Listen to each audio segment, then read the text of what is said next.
Howdy, folks. Welcome to Adventures in Albaron, Courts of Everest, our original D&D campaign. I am Joe Treff, your DM this evening and most, and joining me are some of my friends, Hannah, Vincent, Kara, and Alana.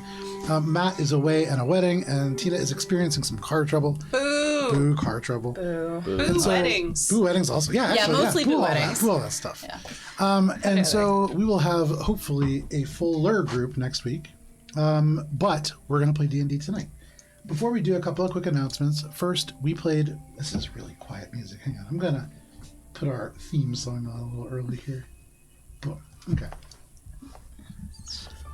I do love our theme song. That's really great. Oh, man, Arcane Anthems, great work. We took no fucking notes last time. We were taking some talking, that's why. Yeah, no, you were doing really good roleplay in your hometown. That makes sense. We played Mosaic Team 5, our original Starfinder campaign last night. That was the conclusion to a starship combat that saw the Neon Wraiths take home the first victory of the Kill the King lockout tournament. You can see that when it re-airs on our YouTube on Sunday at noon, followed by this at 4:30 p.m. Eastern Standard Time. Strategy 1! Yeah. The strategy was go fast. It was a good strategy. It worked out. At Albaron RPG is the YouTube. It is also our Instagram, where you can see the different things that end up on our table. You can see right now it is some minis, it is a paper towel roll, things like that. But there are encounter maps, there are handouts, there's a hand. Oh, there's a fish bag. Wait, no, it's not on. Huh? Oh, you gotta turn it. Sorry, I gotta fucking. There you go. Fish bag! Fish bag. Blub, blub. Blub, blub, blub. So yeah, you can see those things when they're in much larger detail at Albaron RPG on Instagram. This is a good tone Except set. the paper towels. You can't see the paper towels on our Instagram. No. Those are always blurred out for reasons. We have a lot of paper towel, big paper towel. We have a number of one-shots that are coming up. We actually just recently aired for the very first time Ari's Shadow Dark Gauntlet, which I got on the first try. And it's a meat grinder that you can see a number of people who are here around the table, all taking on the guys of very, very tiny adventurers who are not... adventurers is a strong word. We're a bunch of just random schmucks. Just bumbling through the Underdark, kind of climbing across the corpses of our comrades to get to victory. But you can see that on YouTube now. It's up. We have a one-shot that is coming to us from Hannah. We have a one-shot that is coming to us from Olive. And then Kara is in the midst of running a 5-part anthology for us, which we are going to be playing the third session of this Sunday. Yeah. And you can't see it yet, but it's going to air at the last week of July and then the first week of August. And then that is all the announcements that I have for this week. And so it is time for this week's session of Courts of Everest.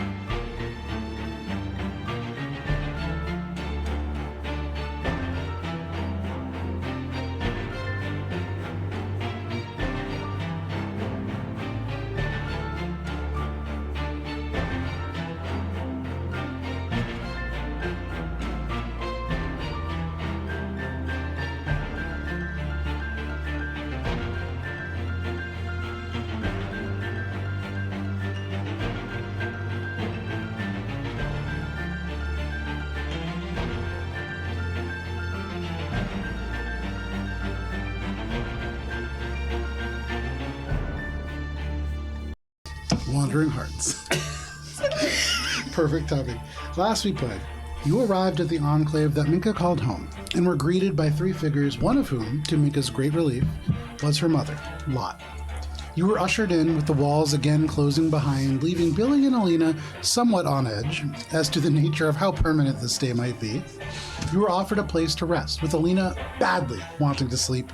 However, as soon as Lot left with Minka to return home, they found Valis and Ori beginning an investigation into a person who had been murdered on the 3rd floor of these shared sleeping quarters, which had been almost entirely barricaded off, and really set the community who had become trapped within the enclave on edge. Billy went downstairs and helped Alina find a place to summon Rez, who caused a small commotion.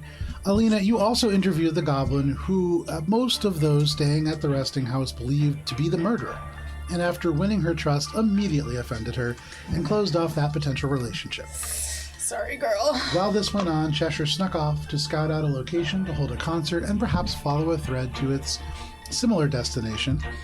Valis, you bought gloves. You engaged in a riveting conversation with Eric the Glover and ended up purchasing some new liners. I socially tanked Eric the Glover. You did. Minka, you went off with your mother and spent an evening gently prying as to the shield now missing to the wall had sort of come from, and you caught your mother up on the various adventures that you had experienced with the Wandering Hearts. You all found rest. But Minka, as you slept, dreams came a little bit differently than for the rest, and that is where we begin this evening. Just long sigh. I'm excited. Lay it on me. I want to know what kind of nightmares I'm having. Just drop everything. Why is it gotta be a nightmare? Yeah, maybe it'll be nice. Because I failed a roll. The fire, right? No, okay. Nice mare. Nice mare. Yeah. It's just a regular old Pinto. Looking for Cremellos, actually. That's good. Oh man, the Marigold Mare. Great shot. Oh my god, that was so much fun. Minka, in the dark, you walk. The stone is dark and volcanic around you, and you don't know the smells or taste the air, and you realize it's because you're not actively breathing, not holding your breath, just choosing not to breathe. And as you look around you, holding a lantern that shines with a very flickering, low, oil-filled light, you are making your way further away from the Enclave than you've ever been. What you see in front of you is at once new and familiar. This is a place that you have only been once before, but you are experiencing it again for the first time. It's warm, and the light from your lantern shines a brief dazzle off the stone face in front of you, indicating some kind of gemstone. When you pause, your mind immediately wondering about what they might be, how they might be, what they could be, but not today. Your eyes drift up. And there's something up in the darkness. Something that you need to see. For all your life, since you could remember, you've been a wanderer. Never this far, true, but Lot was loath to find ways to keep you confined to a single room or space for long. Easier to teach you the skills that you needed to be safe. You reach behind you, and in familiar movements begin to set pythons, secure a line, and begin to climb. Holding the ribbon from which dangles the metal lantern between your teeth, and the light-seeing, chalk-marked hands pull you higher and higher. And about 18 feet up, you find the next cavern level off in front of you. And the lantern goes out. If the air wasn't good before, it certainly isn't here. And you know you have time, but panic wouldn't have set in anyways, because the only thing that you can really feel in this dark space, despite anything that would logically claw at your mind, is excitement. Something reflects light hundreds of feet away. And just for a moment, and it takes maybe even more moments still, you begin to see faint, tiny motes of light that seem to almost be the reflections of something glimmering off water in the distance. Maybe bioluminescent mushrooms, different things come to mind. But you find yourself stepping forward.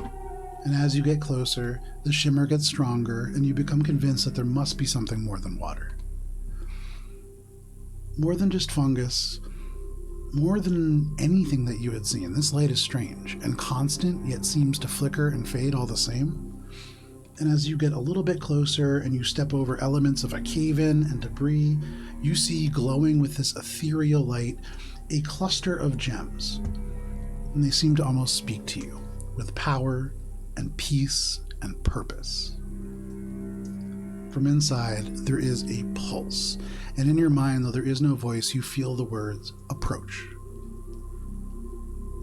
And you walk forward. Your hands are already outstretched, and they silhouette across the light that is coming from these crystals, forming dark shapes in front of you. And you feel your hands close around it. And again, that pulse. Take. And you grasp the crystal that now you know is on top of your staff. But in your hands, the rest of the rock crumbles away, tiny shards that fall like liquid down to the ground, becoming just pebbles of volcanic glass that off on the stone, save the clump in your hand. And then a final word, return. And you feel a thrum from the crystal, and the darkness explodes into stars. And all of you wake up. You can mark off a long rest.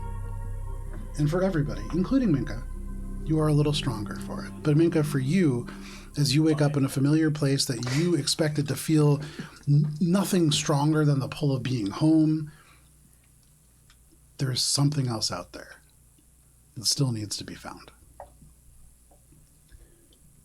But in this moment, as you all wake up, it is Friday, much later in the day, although none of you, I don't think, explicitly keeping track, save Ori, would know that it is sometime on the 4th, or the 3rd. 4RD. Ford. Not a sponsor. Fantasy calendars, very good. Yeah, that's right. Yeah. There's no second. There's Count by tooths. 1 and tooths and force. It is the 4th of Hyson. Sometime likely in the late morning, early afternoon. For the rest of you, you wake up within the House of Rest, but for you, Minka, in this space, is there anything that you're doing before you get started? I'm going to drop all of my dice. Yeah. Step 1. Yeah. Those are the heavy ones. Free action. Check it off your to-do list. Write it on to-do and then cross it. Right. I think the first thing Mink would do would to kind of like rehold that stone. It hasn't been on the top of her staff for a very long time because her staff got left behind in a volcano. But she has refashioned it into a necklace. So it has been sitting against her chest for a long time. And she realizes that she had taken it off before going to bed for the first time in a while. She has felt safe enough where she knew if it was off of her that it wouldn't go anywhere. No one's going to come take it. So she picks up and puts it back on and really takes a minute to kind of like feel it again. And she'll take a quiet moment to close her eyes and kind of like see if she can figure out and hear that sensation again. Okay. Make a perception check. Natural 1. Oh, no. No. You Way to start. squint your eyes, you hold this crystal, and in the little bits of light that come from the various lanterns, it does shine just a little bit. And for just a moment, it's like there is something else in here. You've heard Cheshire talk about threads and strings, and it's almost like there is something. And then the door open, and it is just your mom. And she has another lantern that just shines so bright that really it kind of takes everything else away. Mm-hmm. But, oh, good, you're awake. Yes. And she comes down, you can smell food, and she brings that over to you. But you hold the crystal, and there is nothing else attached to it aside from that. Fine. Okay. I guess Minka would kind of like come back into the moment and basically, oh, it's been so long since we've had like good food. We've been eating so many odd things. So many potatoes. That one was my fault. That's not very odd. I know, but it was like a lot of potatoes. Like, I think it was like 20 pounds. Minka, Yes. now that you're here, there are things that we could use help with. What are you all doing? We were gonna look into that body. We were gonna go try to find that sword that's probably with a necromancer. We will probably end up trying to find everyone who is currently not here, and hopefully they're still alive and not spider people. We had another reason for being here. No, that was it. And check up on everyone here, which is part of that list. Okay. Yep. She nods kind of as you go through the various things, and she says, I'm glad to hear that. It would be helpful to have some of the people from the Enclave returned. Do you know which of the two places you intend to go to? Well, I would have to consult with everyone. I definitely won't be going alone, because that would be silly. Good. So it's best to get everyone together and kind of talk it through. And I'm sure someone will have an opinion about where to go first. And then we kind of go from there. Yeah. Also, I was wondering, I can't stay for a long time, but I would like to stay for a little bit. Is it alright if we hang out for a little bit? I would love that, Minka. Okay. It's... lonely isn't the right word. I haven't ever felt trapped here before, and seeing you has freed that. But thank you for helping. Of course. Shall we go find your friends? Yes. I think one of them may have come by last night. Oh. She stands up and begins to go. She has a fairly large bag with her, and not like super uncommon, but I would say, having already sort of spotted it missing, you can see the outline of this shield that is through it now, and it's much clearer. But over her back, and she opens the door.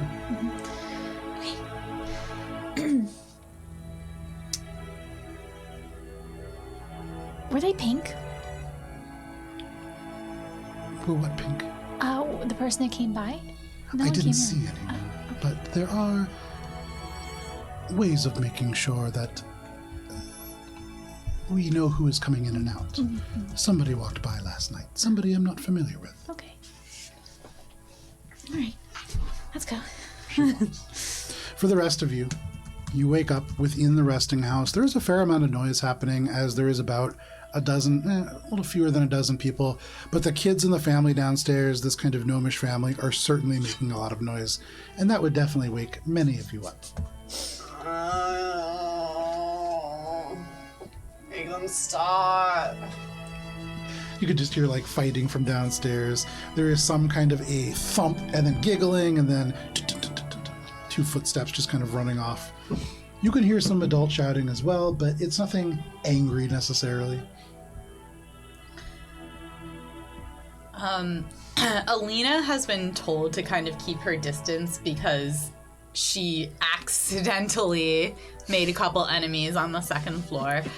And she's been meaning to go find the teleportation circle just to kind of like, you know, get to the save point.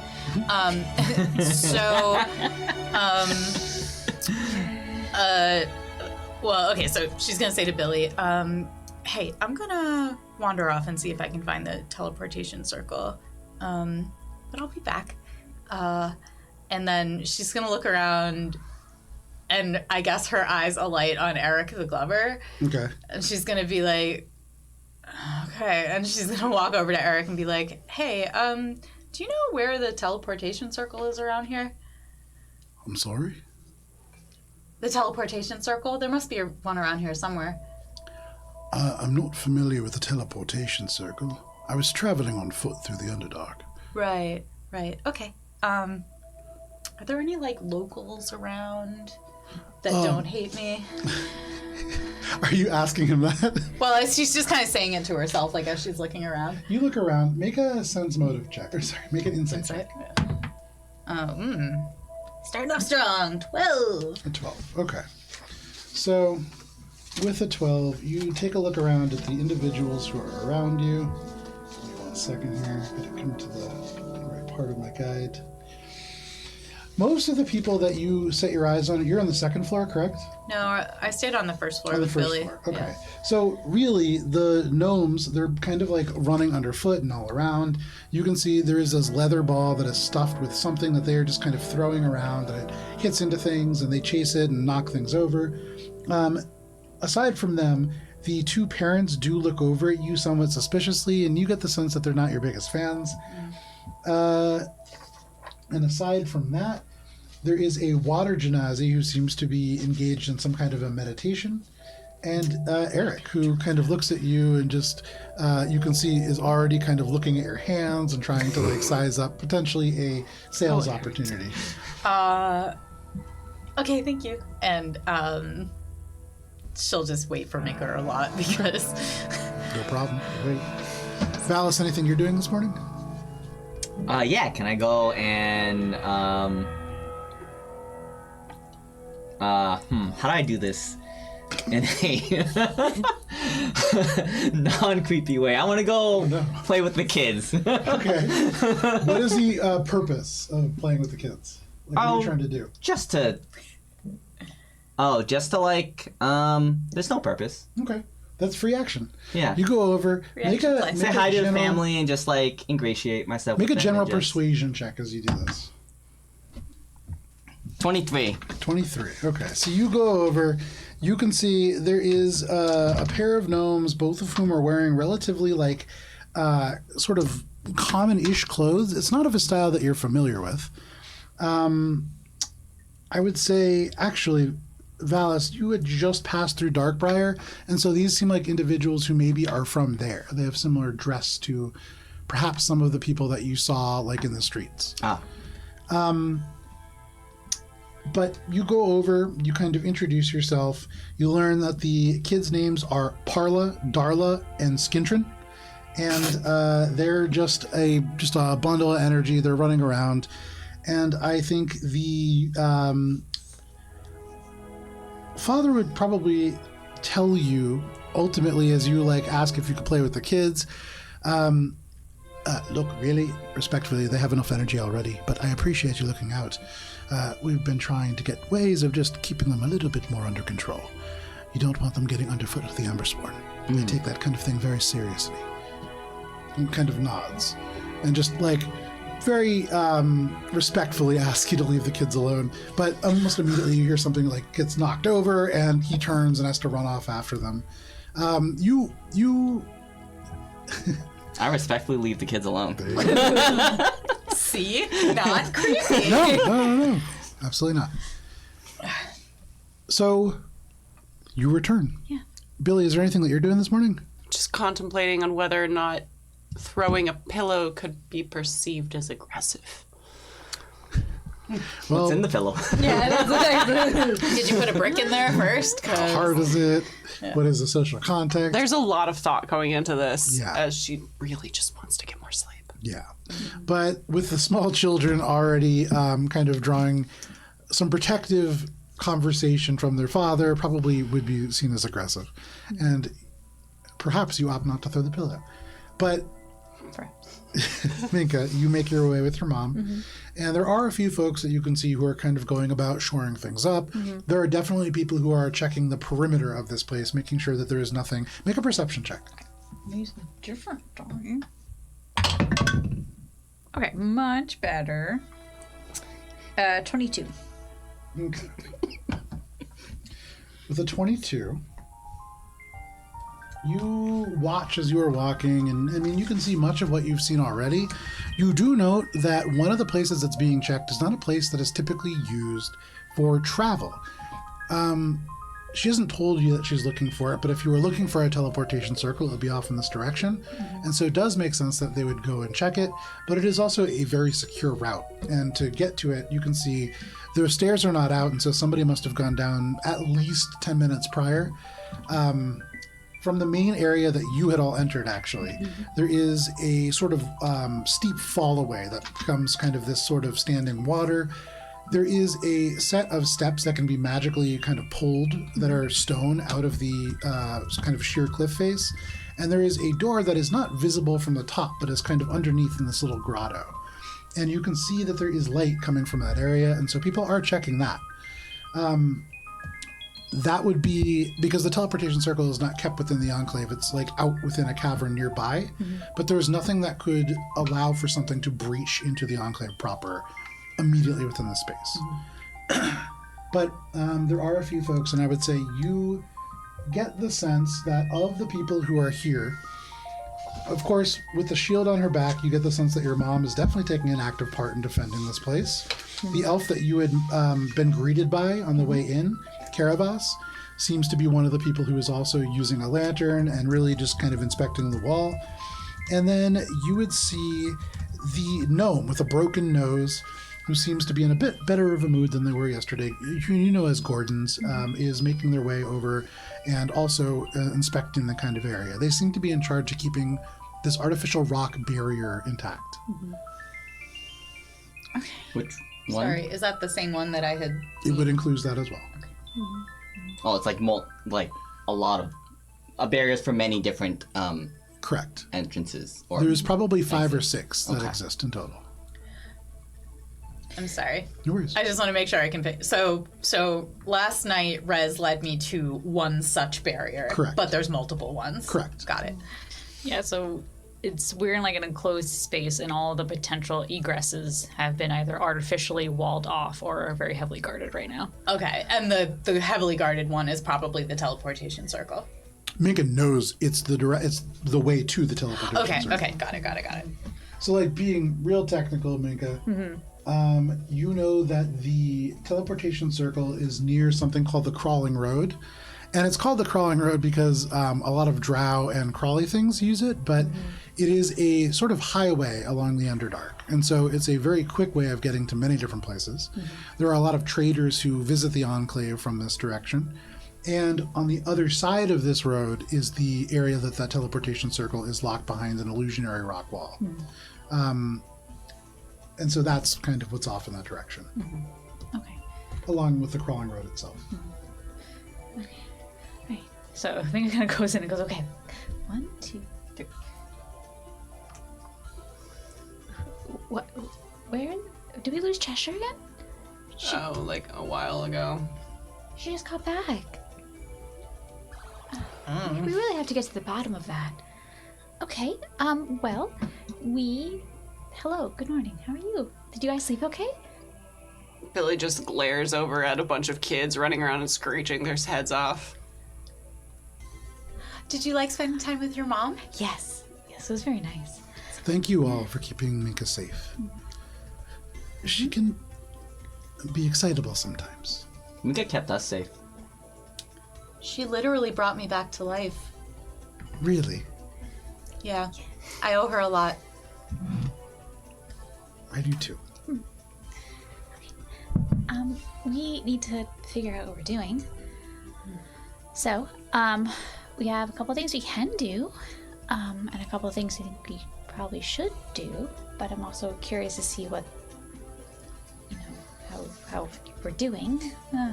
Oh boy.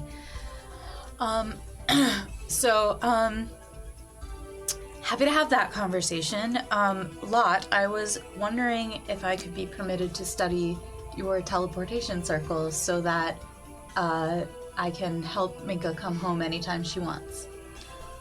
We can try. There's a doorway that one of the members of the Enclave is responsible for that separates us from that area. And he knows the passphrase for it. None of us do. Oh, Gordon's it's like has a been magic. trying- It's a magic door. Yes. And the person who knows the passphrase is not around. Lormar. He's the one who developed it, and they're not currently here. They had led a group to the mines. Oh, Is I he see. part of the group that have gone missing Yes, one of them. Okay. and are presumed to be at the temple of Vizier?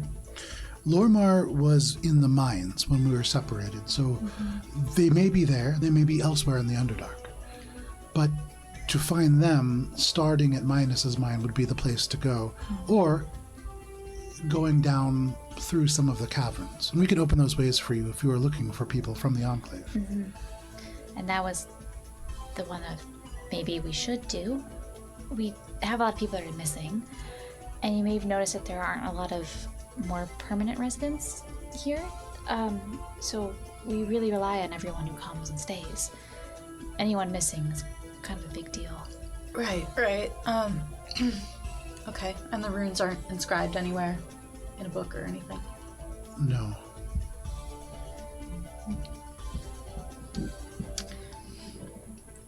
What do you want to do, Minka? I would like to make sure everyone is at least accounted for. Ideally safe, but at least known. I would like to go find people. I also recognize that we are also here for other reasons, you know. It could be two birds with one stone if they are in the temple of Vizier. If you are looking for that thing within the temple, I think we could all help each other. But there's a few different ways that you could go, and you should be careful either way. Yes. So, this is a silly question. Is there a way that is less claustrophobic? Probably no, right? That's not Well, a silly of question. course. I wouldn't go through the well. It becomes quite narrow, and it's several hundred feet of water, even as it drains. Drains. Yes, the well's been draining steadily. We still have some time, but it is a cause of concern as well. If you can discover why that might be, that would also be helpful. We have enough water for now, but when we run out of water, we will need to leave. Yes. Okay, so, that's okay. Let's add that to the list. If you were trying to go a less claustrophobic way, the crawling road is the way that I would go. It is patrolled heavily by goblins and other creatures. It is where the group that is staying with you, and she points to the gnomes and the other various folks who are there. Eric also kind of like waves. It's where they were traveling along. Okay. The crawling road. Yes. Why that name? There are large caravans that use massive spiders to travel. Oh, that's better. Yeah, kind of like the highway. It's pretty neat. But think it's that- busy. Finding members, the lost members of the Enclave, should be considered priority. Which route should we take to maximize finding those that are lost? We can open the way that you came in, and you could progress along one of the other tunnels to get there. We could also, as I'd mentioned to Minka, you could go down through the well. At least one of us can allow you to breathe water, and that should allow you to at least get to the cistern. From there, I haven't been in a long time. There's a way in that way through the caverns. It's just more roundabout.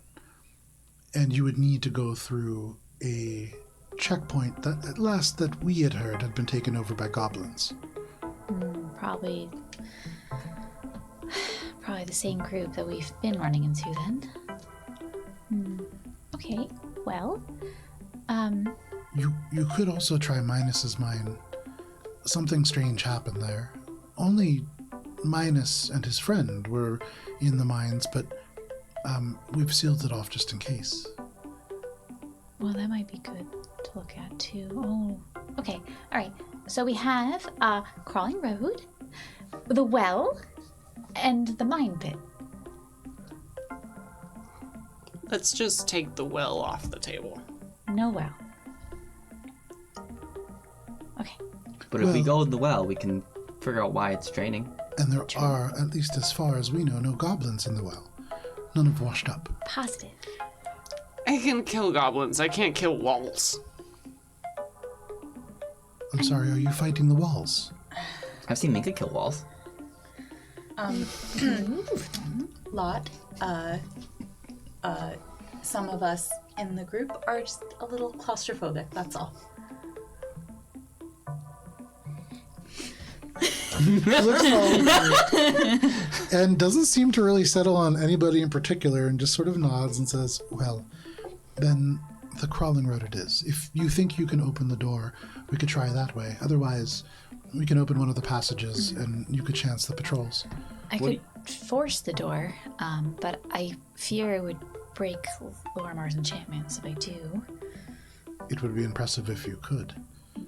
This is something that he made with stuff that he brought with him from his home, Oh, from Dominion.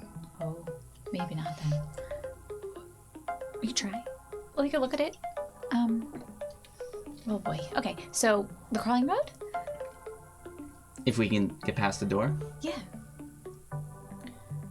Maybe we should have breakfast first. And she pulls out the plate and hands it to Minka. And then, do you know how to use it, Minka? Just imagine. You'll be fine. And Imagine. then to Lot, she's like, Lot, may I speak with you privately for a moment? Of course. Thanks. Her eyes kind of lock on Billy again as the two of you walk off to the side, but no problem. You do so. Annalina's like, I need to ask you about one of those stone walls. Yes. Sorry, we're near them right now, right? Near-ish. So right now, if you're in the House of Rest outside the door, if you were to walk outside, you could point, and just about 120 feet off is the one that you guys came through. Can I point at the one that Rez showed me? Opposite direction. You can't see it from here, but yeah, in the direction. It's over there. I'd like to share something with you.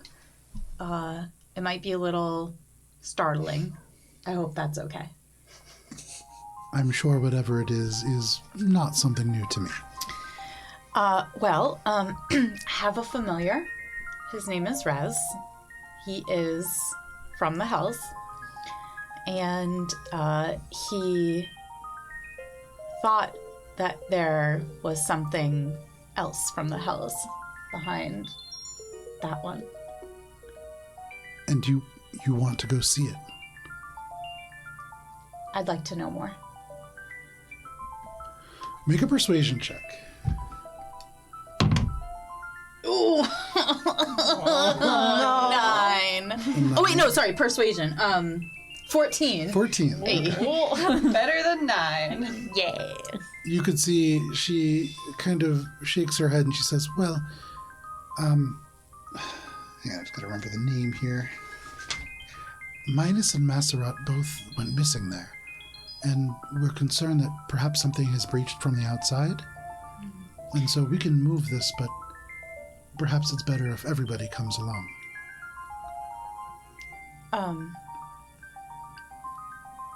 Minus was just a miner, but Masserat is a sorcerer. That he went missing is concerning. Especially if your familiar says that it might be something related to the hells. Do you happen to know which hell?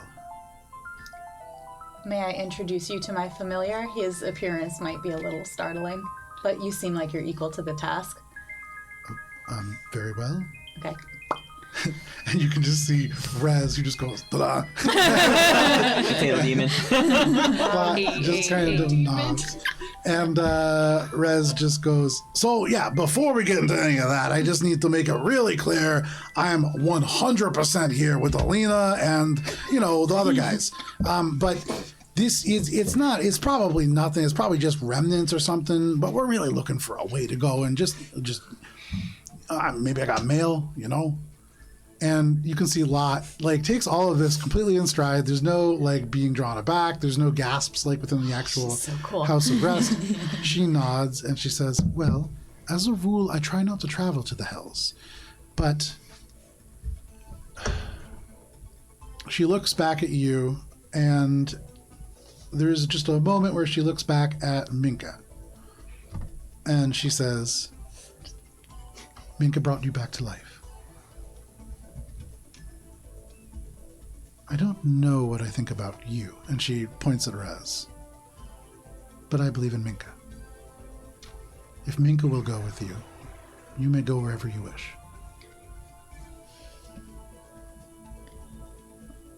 Perhaps if we go, we can find, I'm sorry, the names again of those. Minus is a grun. He's blue, and he's a miner. You shouldn't touch his skin. And Masserat is a tiefling. And they went missing, so going there could help the community, right? For Masserat to go missing is concerning. But perhaps. If anything dangerous does show up, please come back. I'll protect Minka. She'd do the same for me. I think Minka will protect you. Thank you, Lot. Are you all ready to go now? What to the hells?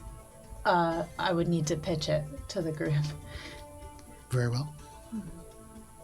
Okay, she goes back.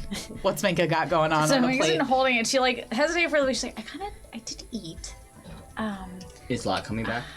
With yeah. Okay. Yeah, with, we'll walk back Alina. together. And so I think she would kind of think of like a kind of like Subterranean vegetarian spread, Okay. and then pause for a second, and then be like, pastries. Just like go pastries and be like, do people normally? What have we been eating? So many potatoes, and then she thinks something about potatoes, and then some like random potatoes. I'm sure you're saying, no, wait. So Thank God those are raw. As you do. As the tray begins to open up, at first it is just like an assortment of mushrooms, very neatly laid out, almost like a charcuterie board. Thin little cuts of them, parts that have like little bits of like some kind of a sauce. There are little things that look almost like maybe a cheese, but Minka, you know that this is actually a byproduct of a particular larva, not in and of itself meat. It is technically vegetarian, not vegan, but as the plate unrolls, it becomes progressively more and more unhinged. It goes from neat, organized parts of mushrooms to all of a sudden, like it gets a little bit longer and danishes just slide down the side of the tray. A couple hit the ground. The kids, there's an immediate outcry and come running over and begin to like grab some of these. And then you think potatoes, and suddenly one little kid gets bonked on the head and like goes rolling for cover. Oh, that's how we use potatoes. This is madness that is happening here. But towards make a Better than a pillow. make a concentration check. excellent.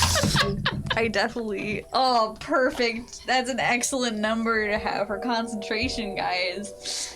Let me just double check to see if that's gone up at all with that level up. It's 1,000 now, right? It's definitely a flat 10. Okay, Is this a concentration check? That's a Constitution saving throw, right? correct. All right, you get +3. 13. 13. That matters.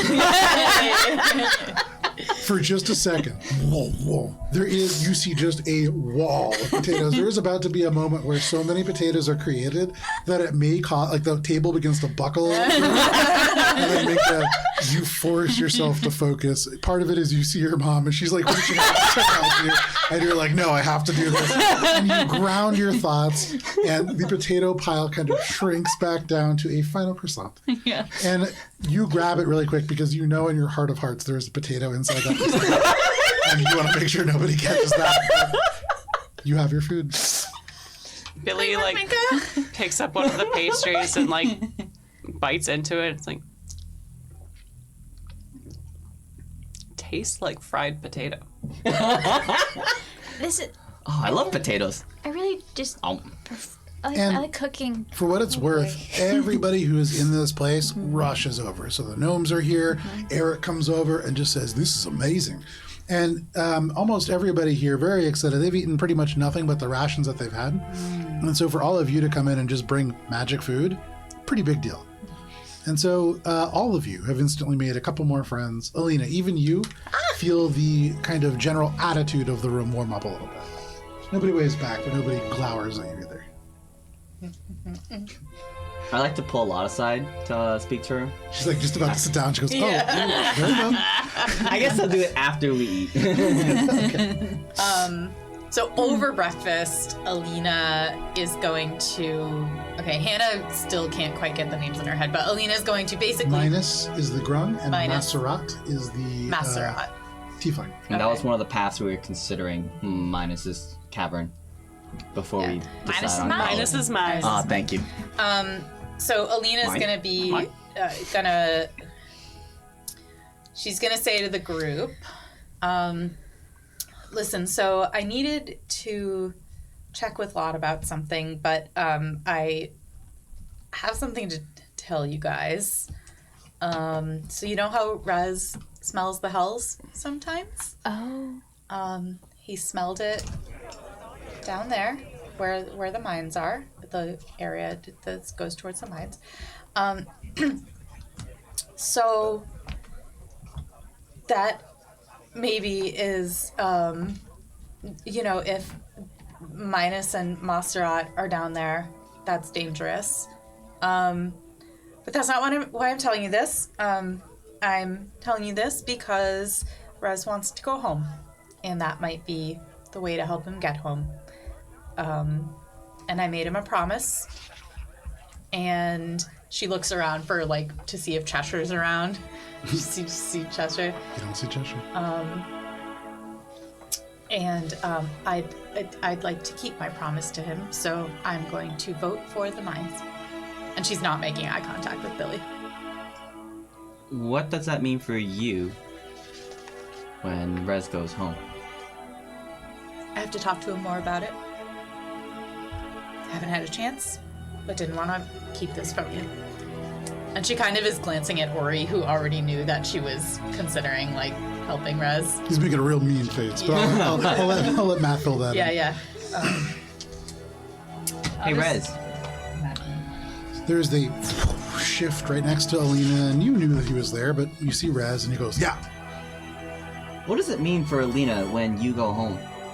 I mean, it means all kinds of things. It means that you won't have a little tiny imp anymore. It means you'll actually have help. But, also, I mean, well, what do you want to know?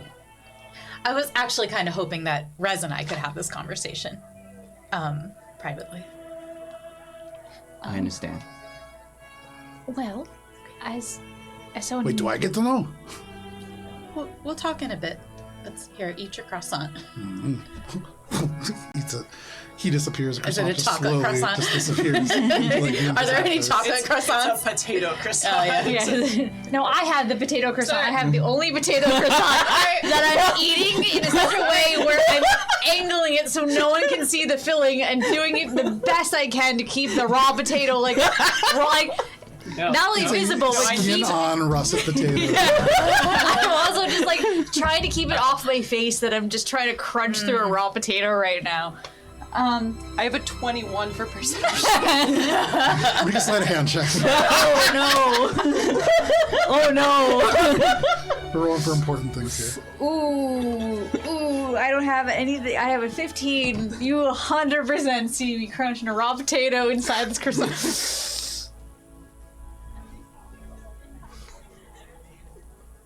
It's just a regular pastry with cooked things in it. Yeah, okay. Much better. Much less raw. Much less potato. So, for all of you now, you have your food.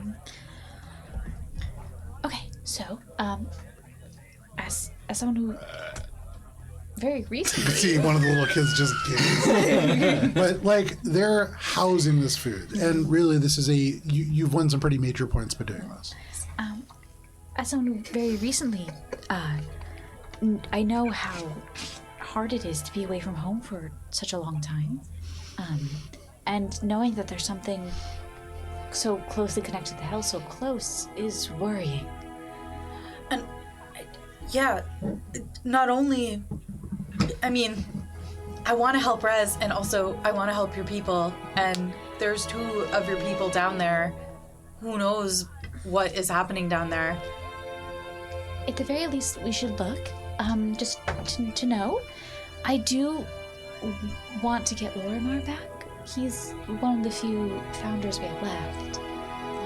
I would like to bring him back simply because his knowledge is kind of unparalleled here. But I also don't want to just, if there's like a portal or something just right there, it's not good. Lorimar was last seen in Minus's mine? No. Question mark? Lorimar was last seen in, like, the general mines beneath the Enclave. Minus's mine is a very small, kind of, like, hand-dug by a Grung and his friend mine. And the mines in general are kind of like everything beneath that has been hand-dug. How, this is to, oh no, you walked a lot away. No, they're still there because I think you're going to talk after Daniel, right? Yeah. If we were to go investigate Minus's mine, is it, a large area? How long would it take? It's not very large. They've dug it out by hand, so it shouldn't take more than an hour to traverse most of it. Oh, okay. It's hand dug. And Minus is quite short, so if your friend is not fond of tight spaces, that is something to consider. Billy, I have a cool new trick. you can hang out in my ring if you want. She just knocks you unconscious. I have a cool. Well, no, she sort of, Sleep. she sort of like waggles the ring on her finger, and she's like, I realize that I can, well, I feel more powerful now than I did before. I can bring people in here now. Like alive? Yeah. It's comfy in there. I mean, you've spent a lot of time in there. I can imagine you've made it really, like, plush. There's drinks in there, right? You can bring in drinks. So, maybe that's an option if you didn't. That... It's roomy? It's pretty roomy. Yeah. It's a small like ring. It's just... It's like a forest glade. It's nice. I sleep in there all the time, as you know. And the carriage is in there, so it's not like it's tiny. I didn't know with, like, a carriage in the ring if space cuts... I don't know how it works. I haven't been inside. Well, I'm just letting you know it's an option. And everybody's welcome in the ring. Once a day. We can even get, like, really good rest in there, like extra good rest. So, like, I just want you to know. It's I not a can bad help. idea. And you can still see and hear from in there, so. Anyway, thanks for not judging me for making this request. I definitely need to talk with Rez some more, but... Are you intending to go into the hells yourself?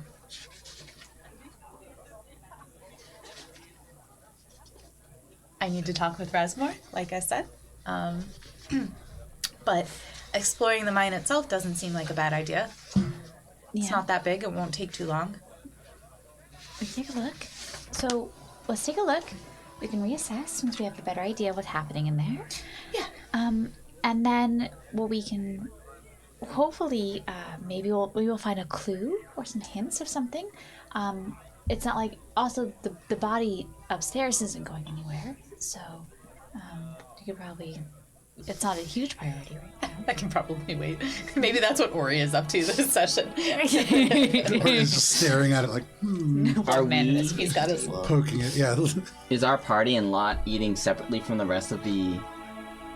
No, this is just like one. As soon as the potatoes started running down on the floor, the kids ran over. Other people saw this food, and it is now people have come down from the second floor, and they've joined as well. So this is a huge, for this group anyways, communal gathering.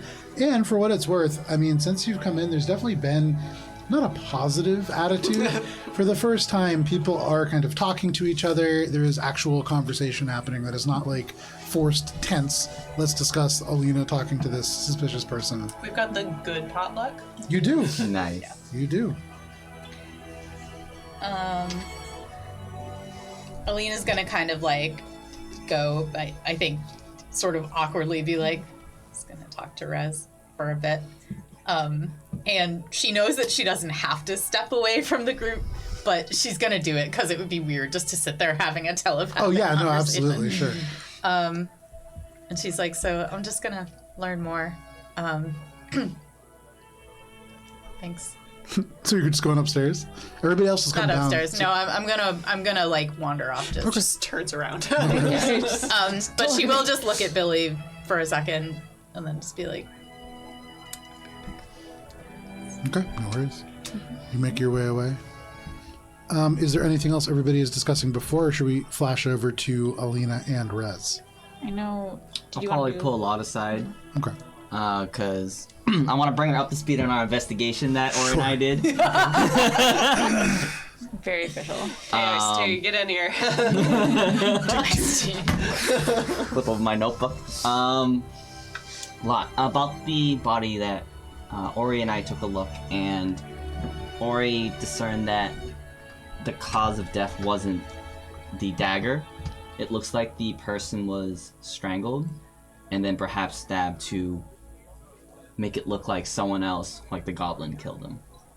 The other thing that we found of note was that we tried to see if anything was missing, and it seemed like there was a ring missing. So I'm not, and I was told that you are the one most familiar with jewelry. Well- in this town? I have some, but it's all things that Minka made me. Okay. Minka's really the person that you'd want to talk to about jewelry. Okay. Well, if you notice anyone wearing that man's ring, we don't know what it looked like, but that could help us find them. But I don't think we have much else to go on at the moment. I'll keep an eye out as best I can. Do you have any idea what the ring may have been made out of, or?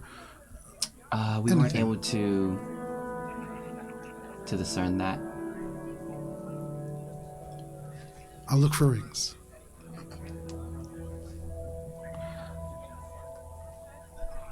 She nods. Okay. I'll go back to the group. Okay.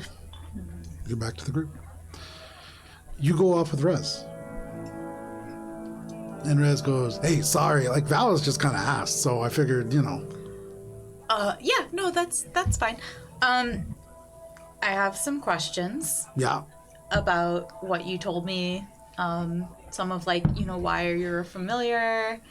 I just don't feel like I have enough information. Yeah, what do you want to know? Okay, cool. Who did you steal from? I can't tell you. Why not? Well, it's part of the whole thing. I can't talk about the person, and I can't say the place, but I can tell you pretty much anything else you want to know. Okay, so I guess the thing I'm confused about is if you go to hell, you still will have stolen the thing, and the punishment still will, how will going to hell help? Are you Well- gonna make me kill somebody? Make? you Can gonna I make ask- you do anything? Are you gonna ask me to kill somebody? I would say as a companion, I would hope that you would try to help me. You would like to kill somebody. I mean, it's not a person, it's a devil. You're a devil. Yeah. Okay. Have you never killed a person before? Come on, we both know you killed a person before. Yeah. Yeah. So, if we do go into the house, what's your game plan? My game plan is, we wander around a little bit and we find a way into this place that I can't talk about that is sort of castle-like in nature, and then, we find this guy and we have a conversation, and maybe we can figure out some way to smooth over this whole debt. On a scale of 1 to 10, how confident are you that that is possible? The conversation going well. Make a persuasion check. Sorry, I just learned about motivational interviewing. Oh, motivational to my jam. It's so good. I love it. Persuasion, you said? Yeah. 17. 17. Okay. He says, well, I mean, if you mean successful, like we're not gonna fight. 1. Maybe 2. I guess it really depends. How averse are we to bringing soul tithes? Just out of curiosity. What's a soul tithe? Well, I was just thinking, we got all these goblins that we gotta fight, right? And if we enslaved is a strong word. If we just kind of rounded them up and convinced them to come with us, Oh, buddy, I don't know. we could trade them. I'm not comfortable with that. Really? You're a prisoner, you just said. I mean, I'm beholden to a contract. It's not a prison. I'm walking around. I'm doing stuff. But, no, I see your point.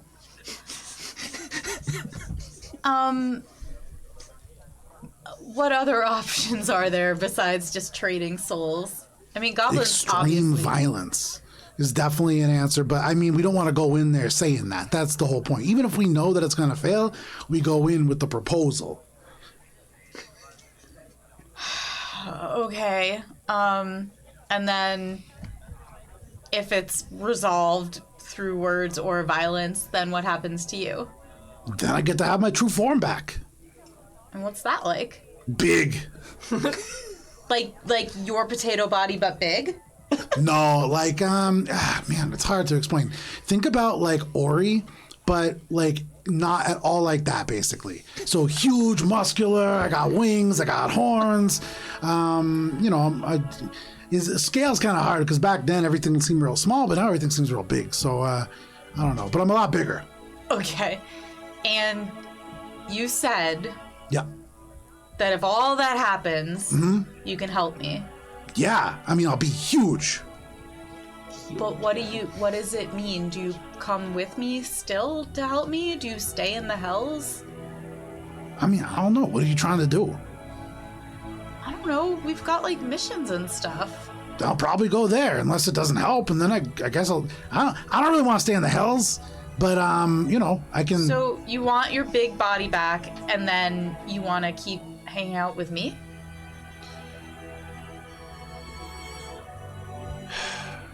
When you put it like that, it sounds really lame, but there's worse people to spend time with.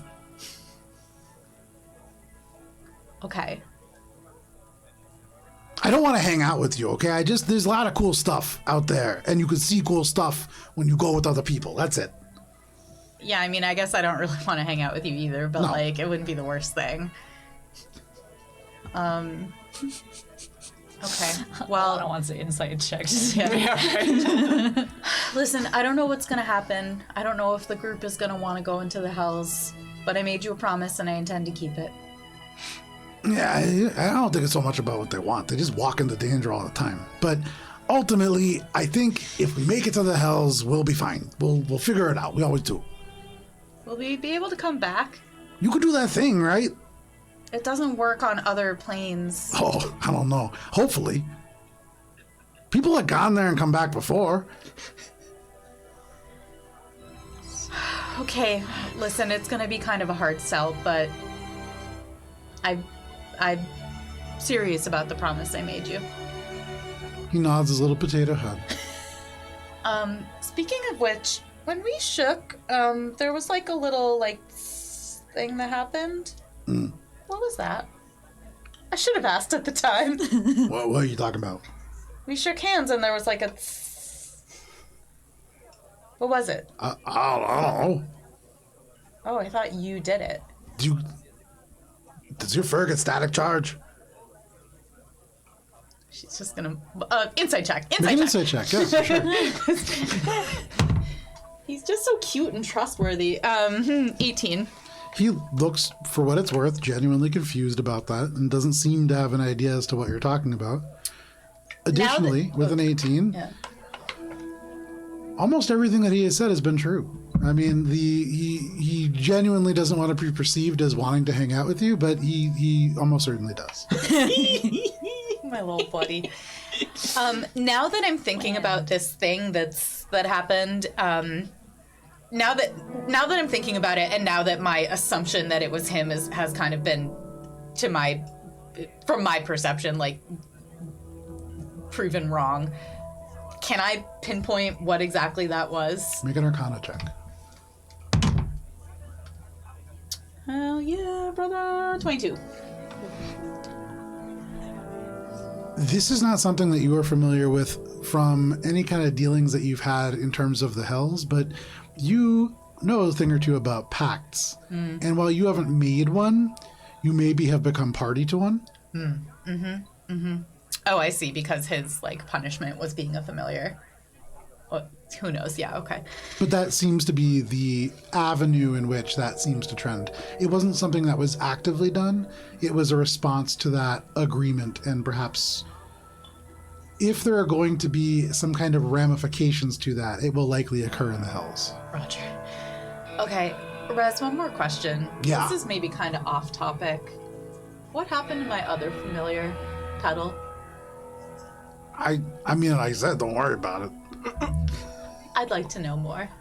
I don't know, she went back to the Feywild. Like free? I thought I No, was probably headed- not. She was probably punished too. But maybe it being a familiar, maybe out building stuff. What do? She's a pixie, a fairy, A sprite. a sprite. Okay, I don't know what they do. Do they sing? Maybe they write songs? Sometimes. Yeah. But I didn't... So she's probably being punished too, just like you are? Oh, almost definitely.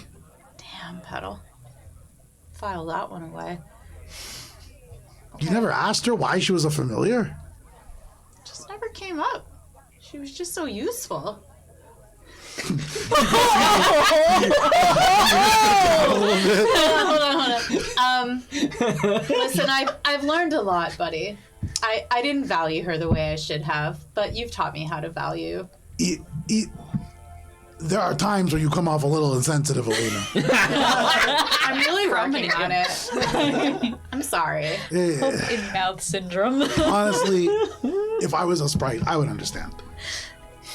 I don't feel that way about you. You're like my buddy. No, I'm like real. Yeah. Okay. Is there anything else you're not telling me here? I mean, like a million things. Wait, what do you want to know? You want to know, like, I could tell you about the Hells. I could tell you a lot about Mythostream. I spent some time there.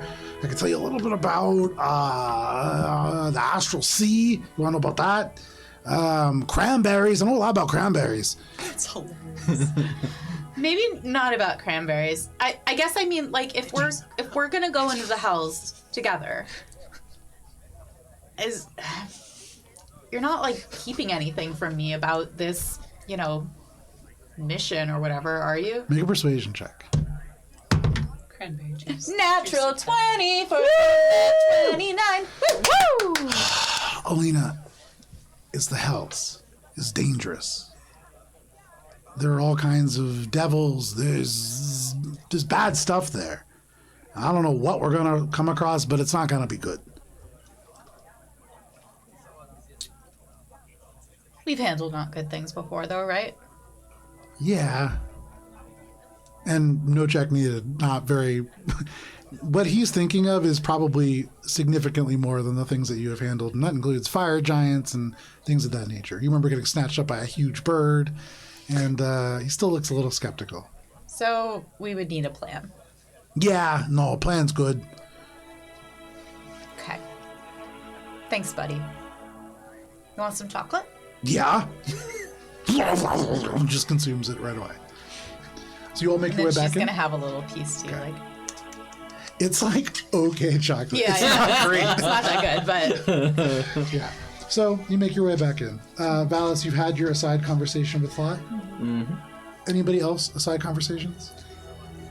I think Mika would just be like trying to get the kids to not eat the potatoes raw. Yeah. And just After the first one tries, it's pretty easy. Yeah. And they like stubbornly every now and then they'll look at you and go. But as soon as you stop engaging with them, they stop trying to eat the potato and they'll go about eating normal food. Okay. Didn't want to set a bad example by just, No, you were the only one doing that. Yeah. Like, even the kids do better. right. But for the rest of you, you all come together around this breakfast table. You see the kobold finishes eating a pastry and goes upstairs. Everybody's kind of going about to their various places. What are you all doing? Alina, as she has like sheepishly arrived back at the group, is like, I'd really like to go investigate the mines. Okay. That's a good place to start, at least. We might get some more information. You never know. Yeah. You never know. Yeah.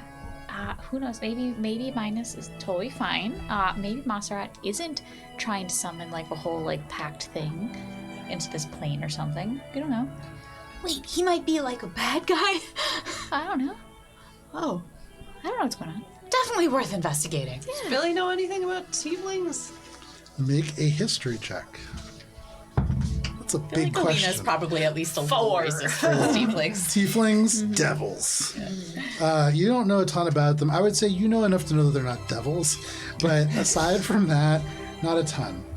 They hail from a continent called Mythostream. Okay. That Okay. one was. It was hello. Oh. Okay. Sure. Okay, so we'll check out the heli thing 1st. Make sure that it's not like an immediate thing that we need to take care of right now. And then we will go from there. Maybe there'll be a good passageway to the mines from there that isn't a complete disaster. Who knows? Yeah. Okay. Okay. Sounds good. All Better right. way to become a Lich Lord than a pact with an undead demon. I'm sorry, a Lich Lord?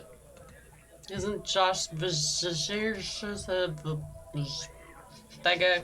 Isn't he a Lich undead? Zosh Vizier. Yeah. They were. Oh, he's dead. Can Long we- dead. Twice. Twice. Okay. All right. How much do you know about him? Not very much. That's well before my time, Minka.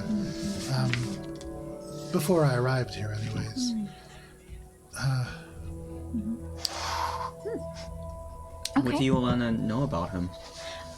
Because Javaris can probably Oh. tell me things about him. True. It's Anything more than I've already. I guess it's more. We've encountered a lot of strange things, including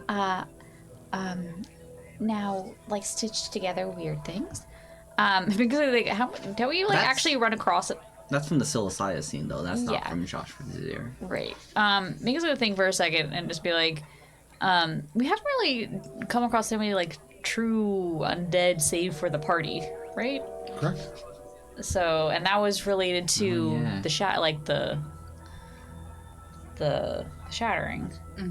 Fracturing. fracturing. Other word. Loon's son. Shattering is a different. And very specifically, actually, that wasn't even relating to the shattering. That was just part of Loonsunder's mansion. Yeah. Yeah. Undead has not been featured. That was campaign 1. Featured them heavily there.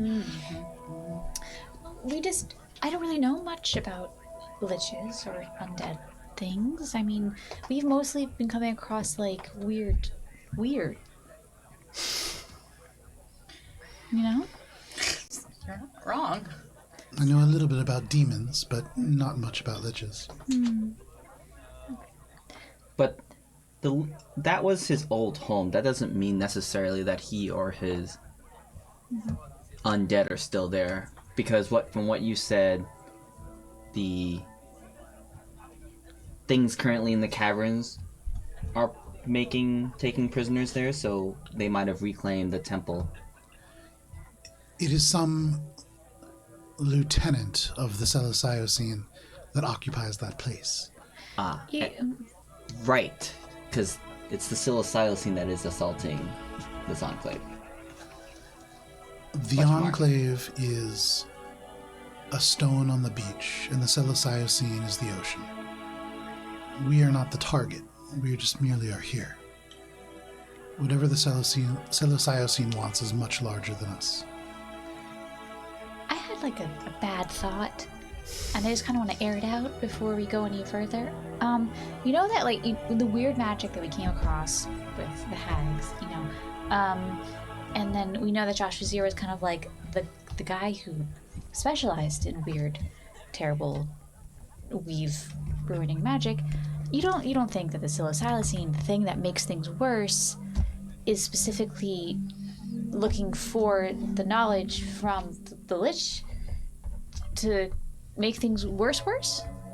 That would make sense. But there's been many organizations that went to that place when you first fell to take the forbidden rituals away. Okay. The Osenlock, the Lorebinders from Dominion. There was even a group from the Ald before it sank. Okay, so like chances of finding undead, psychic, worse things relatively low? Well, has anything that you have faced been dead?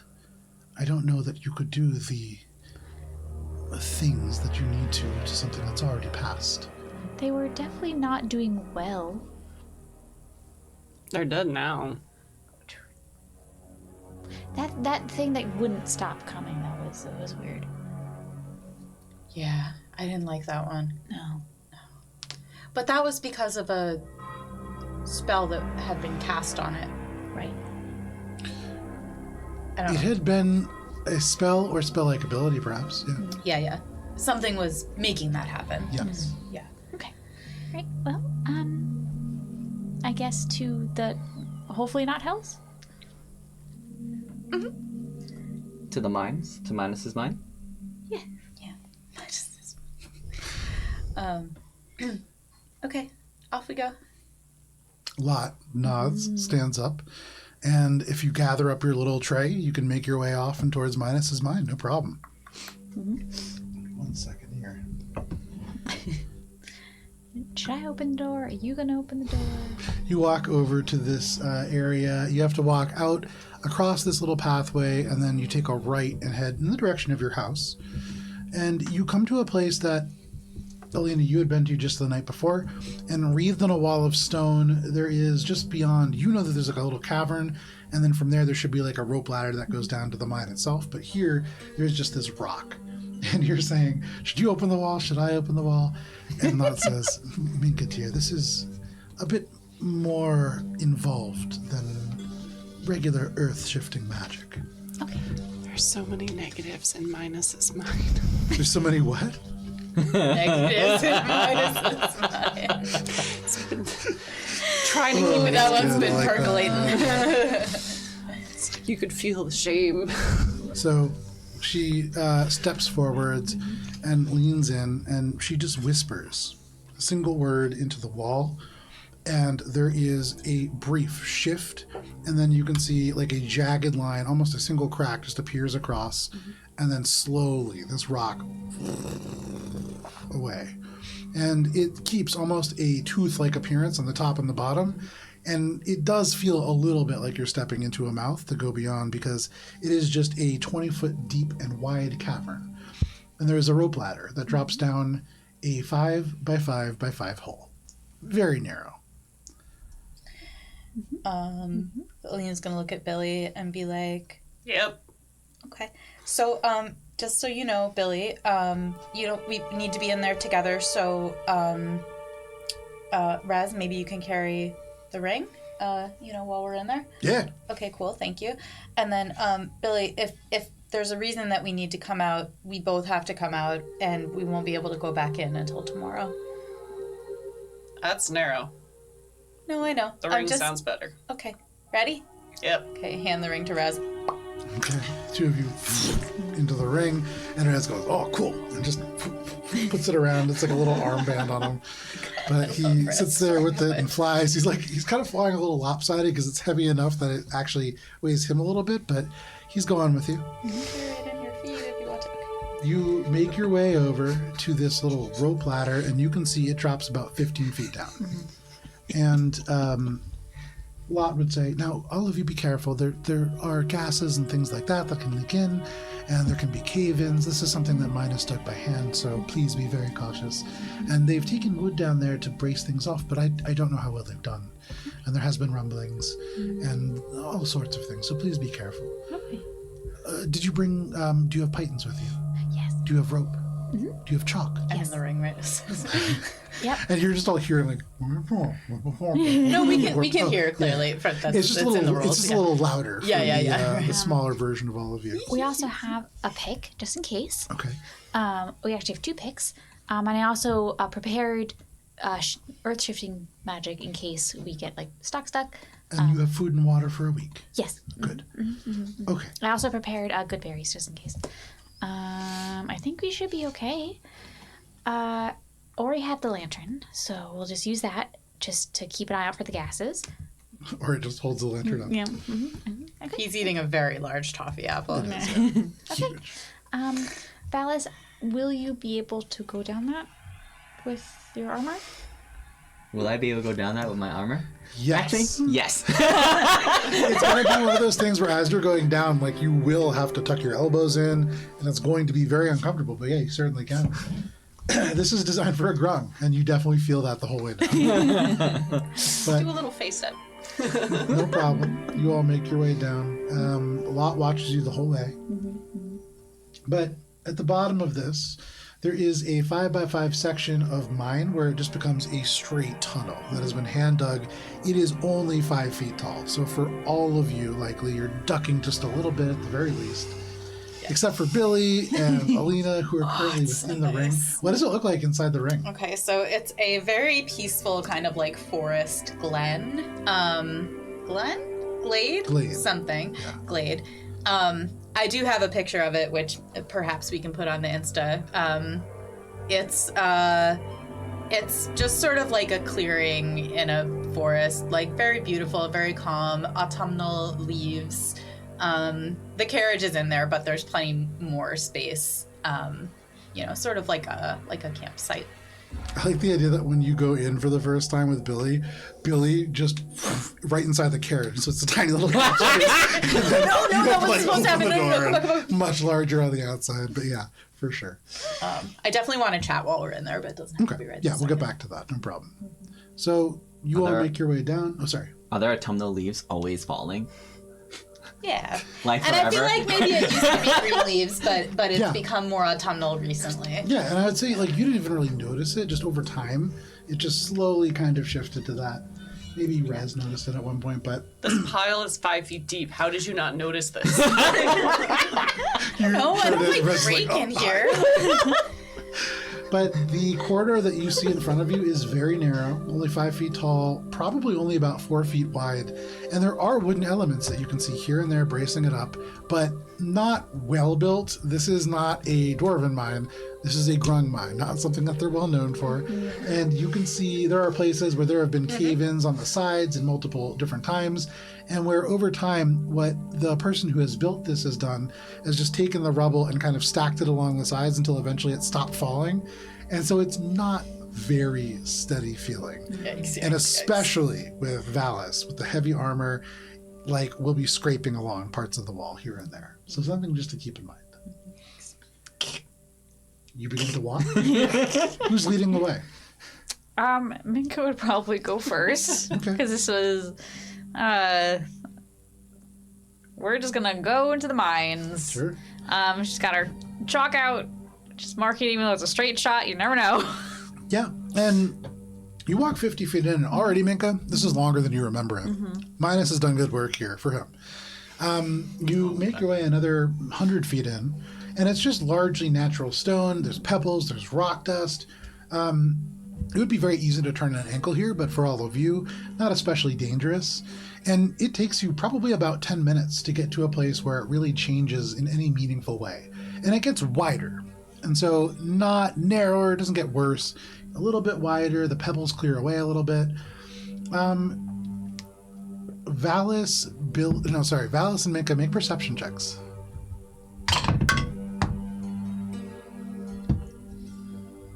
19. 19. 12.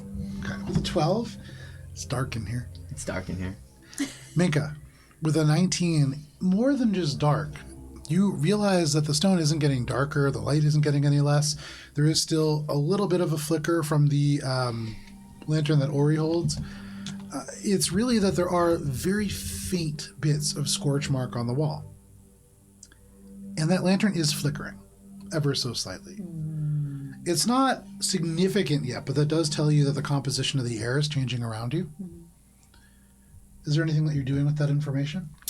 So I'm just gonna see the walls. Like, okay, I'm seeing scorch marks, and we're definitely getting some different air. Maybe I'm gonna like take a deep breath in and just like see if she can smell anything, or if it's all just like scentless. You take a deep breath in. And with a 19, just barely, you smell a hint of something a little bit astringent, a little bit sour, maybe some kind of a gas. It's not bad air, but whatever it is definitely not good to breathe in. And even more as you see the flame flicker and then grow a little brighter and then grow a little bit dimmer. Probably not something you want to expose fire to. Okay, so remember how I mentioned that sometimes there's gases that you like could use a flame cantrip to kind of like, woo. I think we're kind of getting into that spot where I think flames are gonna kind of like, whoop, you know. Ori, put out the lantern. Goes out. We are gonna want to be careful. That's you can't really breathe it still. So it's going to be interesting to try to figure this out. But good news is that I'll go... oh, wait. If I'm not breathing, I can't be able to tell when it's changing more. I'm gonna think about it for a second Okay. and see if she can like think. Is there like a solution to this problem of we can't have the light on, but also if we're breathing, then we could just pass out. we don't have a canary. Right. We can look around for animals. Can I look around for any animals? With your 12, you look around. You see no animals save Minka man. and save Ori further behind. I'm not an animal. can't do a good Ori, I'm sorry. I'm not an animal, Mike. Okay. Actually, kind of. But I don't think they're real. Okay. No, I have a conjuring spell that I haven't used yet. Okay. And I don't know if they're real enough to be a solution. Fuck it, let's try. Yeah. So Mika's gonna think about it, and she's going to try something she's never tried before, which is gonna try to conjure some fake creatures to act as her canaries in the coal mine to see if we can figure out how to get what the air quality is like. Sure. I wonder how ethical this is. So what animals are you conjuring? Okay. Not is the answer, but I guess I don't know, like you conjure rocks and you like make rocks sentient just to make them tank damage. though. that's like tying like a string to a rock and hitting something. Oh, that's fair. That's fair. Yeah. Yeah. He makes lots of marionettes. Yeah. True. That is fair. Okay, so let's see. So she's gonna do the 1/4 challenge rating, which is sprites essentially. Okay. But I think probably for Minka they wouldn't be like true sprites. Sure. They'd probably be sprite-like, but probably closer to just kind of like little amalgams of like star creatures. Okay. No problem. You kind of concentrate forward, and you see Valis looking around for animals, and though even with the 19th, you see none. In fact, you see like very little signs of food or kind of biological matter in general. You try to replace that with something different. And for all of you in the darkness, it suddenly gets a little bit brighter as from the cracks and crevices, these little motes of light kind of twinkle out. And they're at once almost like moths, almost like spiders. They don't quite fly and they don't quite climb. They just kind of exist within the air here and seem to mostly cling to like the ceiling and the wall, but they can sort of move wherever. And Minka, you have these creatures. Okay, so there'll be 8 of them. She's like, okay, all right, so here's the plan. We're in a spot where we don't know what's ahead of us. I was wondering if you could fly down this passageway and let us know what's down there and if there's any creatures or if suddenly the air becomes too toxic to breathe. What is the flight speed that they have? 40 foot. 40 feet. Okay. So you can see they go from these lights that are just kind of moving around to suddenly they just go down the hall. And they over and through their little bits of light, you can see the edges of the space, and they serve as almost like a sonar pulse down the area that you can see. And you watch as some of them, about 30 feet off and in the darkness, go off and into a space that opens up and onto the left. The rest continue just going down the cavern. But almost at once, you feel in your mind, it's not words, but in this kind of collective consciousness that these creatures all share, you are given a vague shape or picture. There is a room that seems to have been breached into or dug into, and it's mostly collapsed. But there is some kind of pedestal and something upon it within the space. It is quite dark within. Do they have dark vision? Senses. No. It's a shape. And really, you get the image of one of them flying in and then boom, and then falling off. They have a passive perception of 13, though. Okay. With the 13. Yeah, just, yeah. There's a pillar right in the middle of that room. We did get a wheel from Matt, just for the record. Thanks, man. He can't hear us, but he signed on to give us a wheel while he's like at a wedding. With that wheel, Hey. the little flaps of the wing seem to displace a bit of parchment that falls onto the floor. You go over to the edge of that little area. You follow, and as you get to the edge, and you peer around, you can see within. You have dark vision, correct? So as you look around, because it is 8:30 and because it was asked for, take a quick break and then we'll come back for the rest of our session. Thank you for sticking with us for this session of Courts of Everest. We'll be back in a little bit. Bye.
and welcome back. We are playing D&D, and thank you for sticking with us to the break if you did. If not, welcome to our game. We're going to jump right back into it. You are all traversing through Minus's mine, these hand-dug mines created by Minus the Grung. Minka, for the very first time, you have just cast Summon Fey Spirits? Conjure. Conjure Yeah, Fey Spirits. yeah. And these small starlight creatures just emerged and, at your command, swarmed on them. And they detected an area off and to the left that you crept up to, and now you peer in. And you can see within the space, and the rest of your creatures down the rest of the hall, and they see that there's still a clear way that goes on and on and on, and goes for at least 50 more feet. But you see within this little alcove what looks like at one point a room that was part of a larger structure, or perhaps just a larger room, but the far part of it has just completely caved in. And all that's left of this room is a single pedestal that rises up about 3 feet and then is punctuated by a little platform. And on this platform there is a wrought iron lantern, unlike any that you've ever seen within the Enclave. And this room feels a little colder. This probably isn't good. You see a piece of parchment on the floor right in front of that lantern. I think it's gonna turn around and once again kind of inhale and try to figure out the current consistency of the air. With your make a perception check again. Okay. Nice. Natural 20 for it. Yay! You should yell dice more 29. often. You smell a couple things. First, methane, certainly. That is what is causing this flame to flicker a little bit in Ori's lantern before he squelched it. Further on, there must be a methane leak. It's not here, but it has pooled in this room because it's a little bit off and to the side in an enclosed space. And further on, it probably gets to a place where you do not want there to be a fire.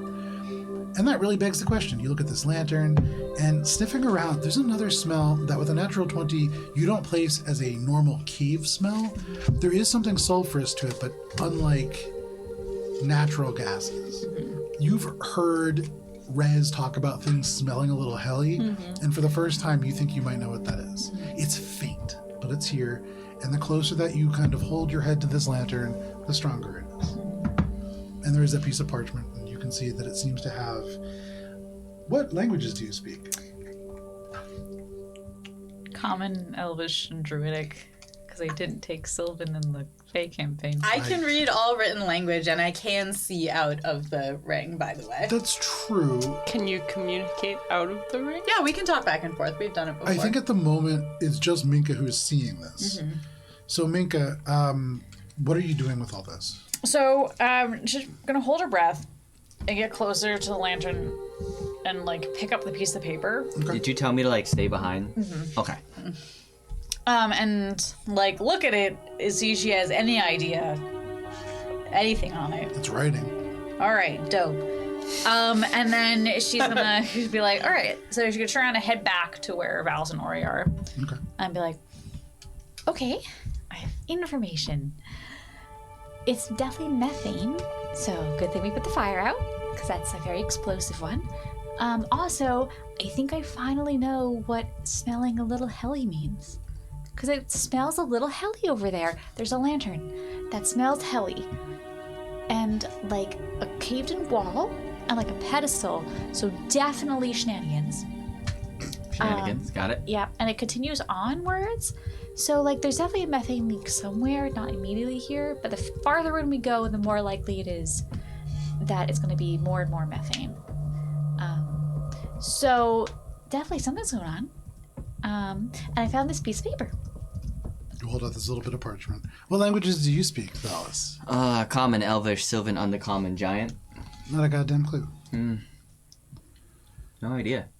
You hear all of this coming from the ring, and so you kind of peer out, and you see this script that you're not really familiar with, but all at once, it is as you look through the facets of the ring, you kind of move your head, and from one pane it looks a little different, and then another it looks a little different, and it gets a little bit sharper and a little bit sharper, and then all at once you are looking at common. And it reads, "This will illuminate the darkness all at once." And there is a little dash, and it is signed, simply F. So from the ring, you hear a little voice that's like, it says this will illuminate the darkness all at once, and it's signed F. Does anyone know what F is or who it is? Do I know who F is? Make a history check. Or at does Rez maybe, disadvantage. like, Rez? For Rez, make a history check. Flat. Oh no.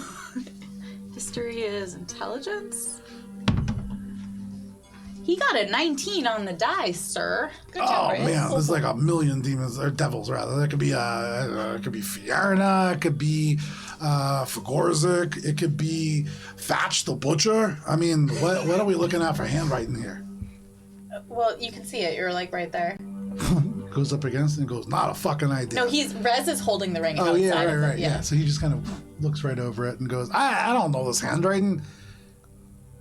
Oh, okay. But I mean, It's Stygian though. Stygian, yeah. What do you make out of like? What do you make out of like? What like the words like? What is it again? It'll illuminate the darkness all at once. It's a lantern. I mean, it probably lights stuff up. But no, Stygian means it's from Stygia. It's a specific hell. Is it a good one? It's probably the worst one, in my opinion. It's freezing. That would explain why I got a little cold. Is he saying this out loud? Oh yeah, I would like ask him to talk out loud if he wasn't already. That would explain why I got a little colder over there. Well, okay. So, So do we light it? I mean, that can't be good, right? Whoa. We're talking about ice demons and stuff. That's not good. That's bad. Ice devils. That's greed demons. Greed devils. That's one thing. But ice devils. You see, suddenly he just stops talking, and Alina telepathically he goes, "I don't know if they're ready for this." Big same, buddy. I don't know. I mean, like, I don't know. Are we ever ready for anything? I guess that's a good point. Out loud, you hear, "We better keep going." Should we do something about the lantern? Like take it and put it somewhere else? It seems dangerous to leave it near your home. Is it magic? it was iron and it smelled helly.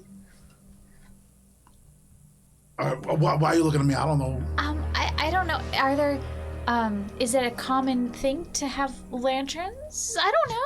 I don't know. It's a anything good about thing the to lure hills. mortals with, because they're always trying to find their way in the dark. See, okay, that's good to know. The way he said that makes me feel very uncomfortable around this lantern now. Right? So we shouldn't light it, right? We definitely shouldn't light it. I mean, we are near a methane leak, so probably no. Okay.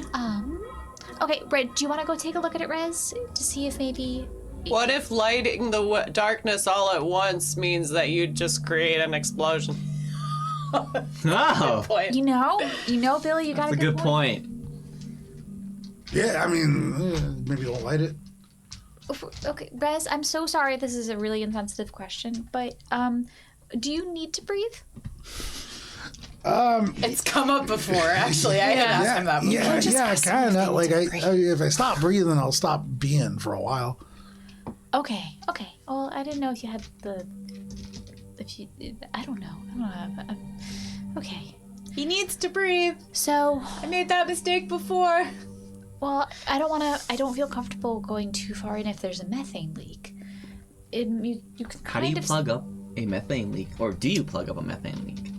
I mean, if there's a pocket of methane anywhere, usually there's some sort of source, but usually it's not a good thing, like just like trapped methane. I mean, because I'm gonna think about it as like lava. Lava. So methane generally would have either a large decomposing organ. Well, sorry. Make a nature check. I almost got him. Joe's ready to drop knowledge. I dropped one I was die. just like out loud thinking about methane in general. That's not gonna change because I am not smart. 19. 19 is still pretty good. Mm-hmm. Methane could come from decaying organic matter. Mm-hmm. It can also come from pretty deep, deposits. And for there to be a large amount like this, if this is organic matter, either there is a tremendous number of dead things, and thinking about this necromancer temple and things, I mean, that's not great. Or it could be geological in nature, sorry. And there are pockets of this that can be generated by thermal currents and things of that nature. It's colder here. And so that would sort of suggest, although it could be coming from the lantern, that there isn't immediately volcanic activity. Okay, another question, Rez. Have you ever been to Stygia? No. Okay. You wouldn't happen to know anything about like the air composition? Like does it off-gas methane? Is that a thing? What? Okay. Is that a spell? No. There's a guy that's trapped there? Like in Stygia? Yeah. As a whole? Yeah. Oh. It's kind of like the whole purpose of it, I think. I'm kind of unclear about it. It's not a great place. Oh. It's cold. Okay. That would track. It is cold. Okay. So, the only things I know about, like, methane are, it's flammable. It's, when things like rot, it off-gases methane. Or like thermal currents, like, like lava and stuff. Considering the choices of what could be down here, it's cold, so probably not thermal currents, and it would be really upsetting if it was because of the nightmare layer. That would be really upsetting. And that would also complicate our ability to go any further and get the sword. What would happen if we light the methane up? So do you see the scorch marks on the wall? Yeah. That. It would just go to, real quick, and then... But is it an explosion, or does it just light up and then there's no methane? Like, what exactly happens? Okay, so, like, when you light something on fire, there's kind of, like, the heat kind of, like, right? And if that happens a lot, that's what causes, like, explosions. And we're in a confined area that's a little unstable. I don't understand any of that, but explosion sounds bad. Yeah, that sounds bad. So, like, if we light a bunch of it while we're standing in the tunnel, that's not exactly the best constructed. I'm so sorry, Minus, but he didn't do a great job. He's also not here. It's okay. Quick question, Joe. When I was like squeezing through my armor and scratching the wall, was it making sparks? No. Cool. That's a good thing to keep in mind for sure. Any source of like spark or electricity or fire would probably be enough to further on, should there be a concentration of this, ignite it in a way that is very explosive. So I think we have two questions. What do we do about the lantern if we're not lighting it? Do you want to keep it there, or should we get rid of it, destroy it, take it with us? Because it does seem dangerous to leave near your home if it is helly and magical in nature. Right. I can... It will take a little bit, but I could... Oh, wait. And Mika, Yeah. your Fey spirits are clustered about 50 feet down the way, where they have identified it is much more concentrated in methane. Make a perception check using their perception score. Okay. Which I think is not terrible. But if I roll bad, it doesn't matter. Perception 6. That's it. They see that there is a tunnel in front of them. Okay. So, the little scouts I sent found a larger concentration of methane and a tunnel. So that's probably where the leaks come from. We could, I guess, theoretically just collapse the tunnel. That won't get us any more information, but it would probably stop the methane. Should you go do... Methane's not breathable, right? So I wouldn't... Is that something that you feel comfortable doing by yourself? Just moving the earth and just closing the hole by yourself?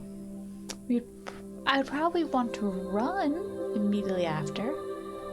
I mean, we could do like a whole survey, and like we could really like study the walls and like look for if we took a lot of time, we could probably do it more safely, but You know who could do it real immediate thing. safely? Lormar. Yeah.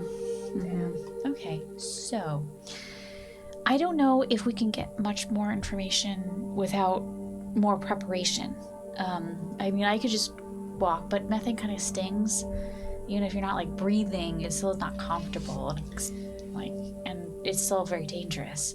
I wouldn't want to go super far into it without a plan.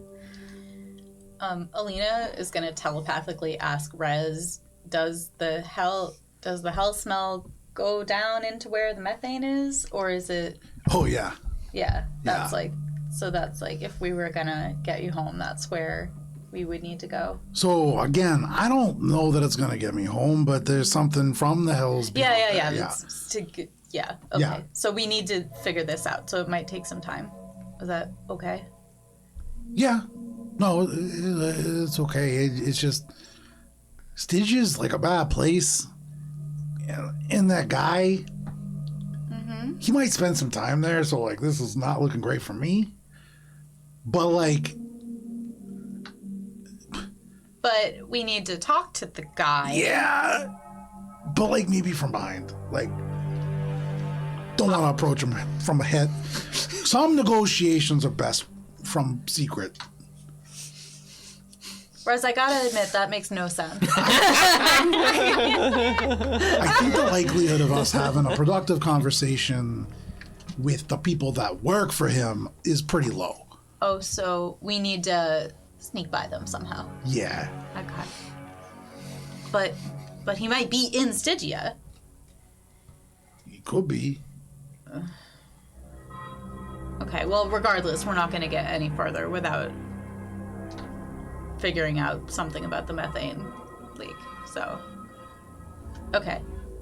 Well, maybe while we do that, maybe you can think of some things that might be a good plan if we get into Stygia. Well, I mean, how are you going to survive if we go to Stygia? Like, that wasn't my original plan. I thought maybe, like, regular hells, like the burning parts, because, like, you guys were mostly fireproof, right? No. Well, we were in a volcano. What do you mean, no? Are we fireproof? We had fireproof stuff that we were wearing, Did you but throw it away? I don't remember. They burned up. A lot of them were destroyed. Yeah, because they weren't fireproof. They weren't fireproof. They were like fire resistant, and Well, But they got destroyed in the lava. Yeah. We did kind of get lavaed a little bit. Only a little bit, though. okay. Well, let's just keep thinking about it because we can't do anything right now. So just play it cool, okay? okay. No pun intended. Yeah. He looks nervous. Yeah. Okay, here's my thoughts. We don't go any further without a plan or maybe some like air. I don't know how we would do that, but you know. If we go rescue an engineer, Lorimar might have a better idea. And we should probably at least tell my mom that there's like a potential access way to Stygia here and a lantern. Yeah. Okay. Okay. Okay. I'm just imagining everything at like 20% pitched up. Yeah. Yeah. Yeah. And then telepathically to Rez, Alina's gonna be like, this is the plan. We have to go save a more different guy to be able to come back here. I mean, I usually don't like saving a more different guy, but I definitely need some time to think about this because Yeah. I didn't think, I just kind of assumed that you guys. So we've got some time now. Yeah. Okay. Yeah, Cool. yeah. This is good. This is good. Yeah. And then okay. He's putting on his thinking cap. I mean, he's really thinking about this. Yeah. So, wait. Did we decide to turn around? I think so. I think we should turn around. We need more information and stuff, and we need that guy. At the very Why don't we just hold our breath and go through the methane? I don't know how deep it is. Are your... Also, have you ever tried walking through methane before? No. Actually, maybe. I don't remember.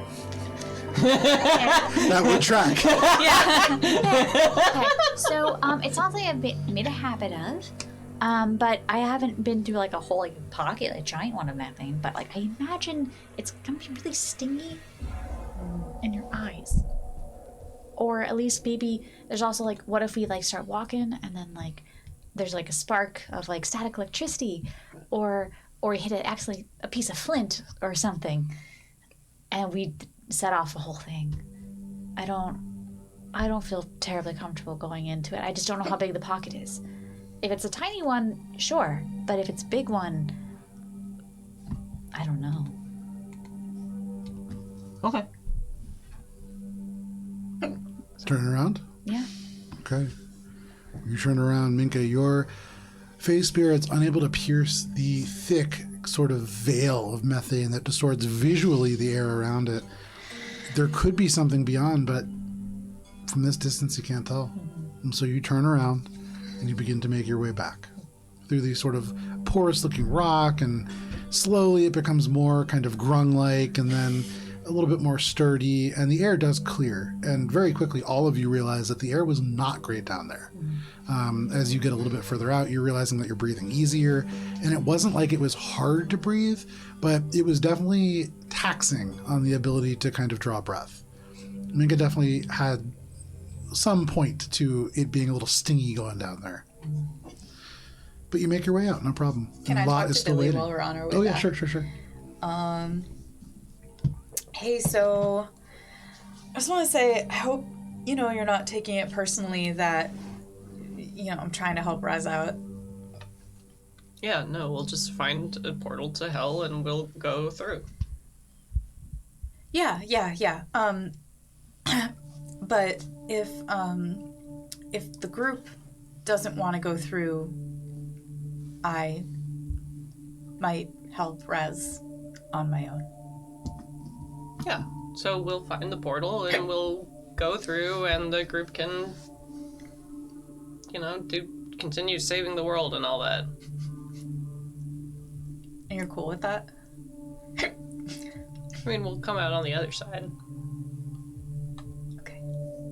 Sounds good. Short conversation. It's a short walk. You make your way back. Lotta's still there Hiccups. and very excited to see all of you return. Okay. It is not great down there. Are they dead? I have no idea. We did not find any evidence of death. We did find evidence of scorch marks, methane, a lantern that smells helly, and apparently potentially a connection to the plane of Stygia? Well, the plane is the Nine Hells, dear. Oh. The hell Stygia? Okay. So, there's a big pocket of methane, and we're not really very equipped to go that far down with unknowns like that right now. So... I can try to think of some way to clear that. Gordon's might know a way. But in the meantime, it may be best to seal it until we have a better solution. Yeah, I think so. We did find a note written in Stygian, which is how we figured out it was from Stygia. It's signed by an F, which is not helpful. That's infernal. But yes. Oh. Okay. All right. Regardless, there is not a ton of information. No bodies, though. And, no nothing. And very clearly an area that was not, dug by Minus. So...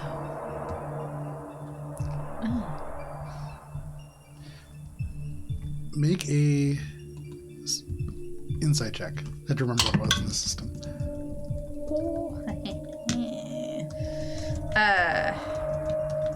23. This seems to stir something in your mom, and she's thinking about something. And for just a moment, you can see words rise to her lips, but she holds on to them. And she just says, there are many old things underground. But that's concerning, and it's something that we should look into. If only we had Lormar here. So, we're gonna probably do that. Go for him next.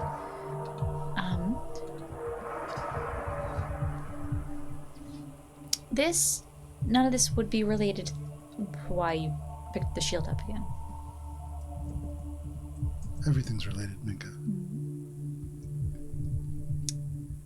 In a you like to share kind of way, or we're gonna let it go for now? We've spoken about pasts before. I know. We have a lot of things knocking on our doors. So I figured I'd ask. Before I lived here, I lived in a great many places. I've been to Gath, to Ganon, to Mythelstreen, to Dominion. And I've seen a lot of things. And I've helped people, Mika. Not like I do now. But right now we need the kind of help that I used to be able to give people. That's all.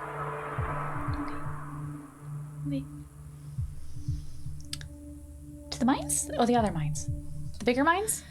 The whole less methane mines. The caverns? Go save, Lorimar? Thank you. Yeah. Alita can remember Hannah's mine is just Swiss cheese. So that's going back the way we came into the Enclave, continuing down the caverns, is that correct? Are you saying that to Lot? Yes. She would smile and say, that's certainly one of the ways that you could go. You could try to access it from the crawling roads, and then you would start much further down. Or there's a third option, although, as I said before, there's a strong point that is held by goblins very nearby. Is that their way, the well? Or is that a different way? That's a different way. You Okay. may be able to access it from the well. That's much more indirect, and I haven't been down there in a long time. It's draining, and so I don't know how safe it would be either once you get past the cisterns. Do we know which way Lorimar was last seen? Lormar took a group by way of the crawling road to the mines. Okay. So that would be probably the best option. And your friend could look at the teleportation circle. Yes, please. Okay. Oh, should we leave this ring right now, do you think? I think it's time to leave the ring. Okay. Yes, that would be great. Oh,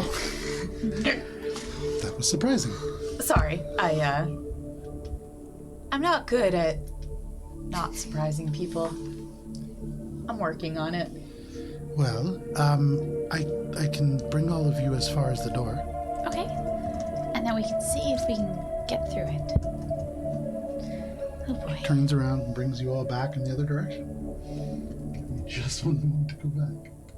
So did you? We did the thing where it's like you are in a game and like you walk up to a point and they're like you get the warning. Like this Always is prepared sketchy. for you guys to do that. Yeah, always. it's like this is the sketchy door. As soon as I go, all right, so are you sure you're going there? Matt goes, well, I'm looking around and now I think maybe I'll go back. So Okay, Door but is in a gray fairness, we've fog. been told we've gotten multiple people being like, gee, if only Lormar were here, like maybe you should go after him instead. Out of character. We should have lit the lantern.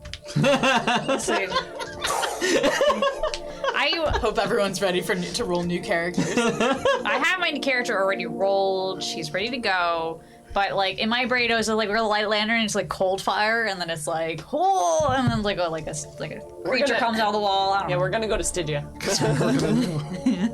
So you make your way over to the platform that you had first entered into, and where there is just a kind of drop down into this water, the pathway goes off to the House of Rest in front of you. Lot bends down and drops down to one knee and rests their hands gently on the side of this platform. And again, they whisper a word into the stone, and these stone steps just emerge, pushing themselves out in an instant to create a staircase that disappears out of sight underneath the platform. And Lot nods to all of you and says, please, this way. The stones do get slippery a little further down, so please be careful. She begins to walk. It's only about a 35-foot little steps, but each step is individual slab of stone, and there is just space between. So it's a little bit unnerving to walk. But for all of you, not a big problem. And Billy, this is way better than being in a little enclosed cavern. It does, as you get to the very bottom, allow you to glimpse all the way down to where there is dark water gently swirling amongst stalagmites that jut out like pins. And there is this strange, hair-like, almost seaweed maybe. It looks like tumbleweeds emerge from the water in just little bits and patches. But in front of you, there is a 10-foot long, 20-foot wide platform that juts out of the stone. And in its center, against the rock that makes up the pathway above, is a 10-foot wide door that is carved out of onyx. This was crafted by Lormar's hand, almost certainly. The craftsmanship of this is unbelievable. You can see the border of the doorway itself that creates the frame has these little reliefs of swords and spears and scythes and crossbows and all manner of weaponry that just are so specific that they must almost certainly be like weapons of legend. These are things that are not just imaginations. These are based off of real things. And there are, on the center of these three doors, a depiction that is incredibly intricate and lifelike of three dragons. You can see there is one that is depicted as flying across a crescent moon. There is a huge dragon with back-swept horns that glares down at all of you. There is one that is bursting from the ground in the center of the picture. This is a dragon with a single horn bursting from its nose. It's reared back and depicted as having the rest of the head kind of bursting from below the ground. And then standing atop a dead Tyrannosaurus Rex is a huge brutish dragon on the right-hand side. There is a violent series of crests that emerge like these scales from the neck, and it stares straight ahead, unblinking and hungry. And that is what you see on this door. There is no handle, there is no knob, there is no words or anything like that. But Lot nods. Did Lorimar build this door? Yes. When did he build it? He built it over about 2 years, maybe 3 or 4 decades ago. Billy wants to look at the swords. Okay. What are you looking for them for? Any indication of what they might be? Make a history check. Not bad. 21. 21. There's one of these swords that actually does stand out to you as something of note. And interestingly enough, this is a sword that you have seen maybe, and you're struggling to place it, but maybe in a book, you have this vision of a illustration. Lovingly painted, and so done by like an artisan. This is not something that was copied or magically created. But it appears to be the very same sword that is carved into the doorway, one of them. This sword looks almost like a curved machete, and it has these strange spaces carved out of the negative space, or the kind of tang of the blade itself. And this blade is situated between a crossbow and between what looks like a short sword of a different kind. And this short sword you don't recognize. It also looks very intricate. But those three things seem almost tied together. And there are clusters of like weapons and armor here and there that seem related, but aside from that, which looks familiar, not a whole lot. I think I've seen that one before. Like a book or something. Really? Alina looks at it. Oh, I love books. Make a history check. It's cool. And I would say... No, never mind, yeah. No advantage? No advantage. Okay. History 9. 9, sword. It could be a bow and arrow. Did you say that this door is magical and that only Lorimar knows the passphrase? Am I remembering that correctly? Lot nods, and she says, all of us have different ways of interacting with the Enclave and the parts that we are responsible for. Lorimar, there's a few doors that Lorimar holds the keys to. Well, I guess we better go find him. Is there a reason why you have the keys as why you don't share the keys with each other so that if anyone goes, like, situations like this don't happen? Make a persuasion check. 25. There are times when a door closes and it's meant to stay closed. Okay. And you're okay, though, if we try to open this one? She nods. The purpose of this was to keep people out, not in. And besides, beyond this, through the cavern, there is an illusionary wall that should keep it further safe from the other side. Does the same passphrase also lock it? Yes, it should. Okay. Maybe Javaris can help with this door. Can you do that thing that helps? Yes. And Mingo has guidance. There is the magic. I want to cast. I want to grab my prayer beads and grab the ivory bead, Okay. and then assume my thinker's pose Sure. and cast legend lore. And I want to describe. Actually, hold on. Before I do this, I should ask Lot. Does the door have a name? It's the doorway of... Oh, sorry, I was going to Javaris already. Your mother. To get into that first, we need to understand what a door is. I just remember that legend lore works better if you know the name of It's things. called the Doorway of Dragons. Lormar did said it related to something from his home. Okay. So I'll ask Javaris about the doorway of dragons, and specifically the passphrase is what I'm trying to get. So make your persuasion check. Okay. Oh my god. Don't forget your D4. Wait, no, I rolled a natural one. No. We lost him. He's gone. Lot, sometimes this takes a while. We never know exactly how The long. thinking With the pose natural- kinda looks like a Oh migraine. no. Oh no. We're pulling out the old boy. We're going far back, boys. At the beginning. We're going before the dawn of time. To really For what it's talk worth, about, it's a total of 12, but that still doesn't help. yeah. To really speak about doors, we must first speak about Mistra. And the way in which Mistra is responsible for connecting much of Alberon to the rest of the multiverse. And for that, we must discuss the multiverse. Valis, what do you know of atoms? And truly, Var starts at the beginning.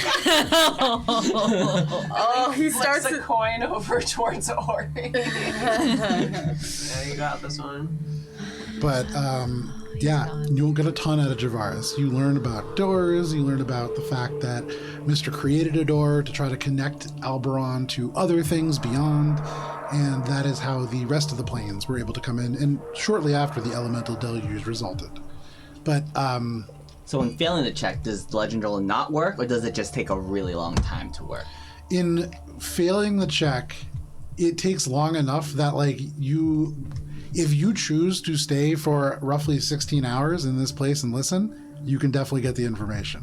It's almost certainly not worth it.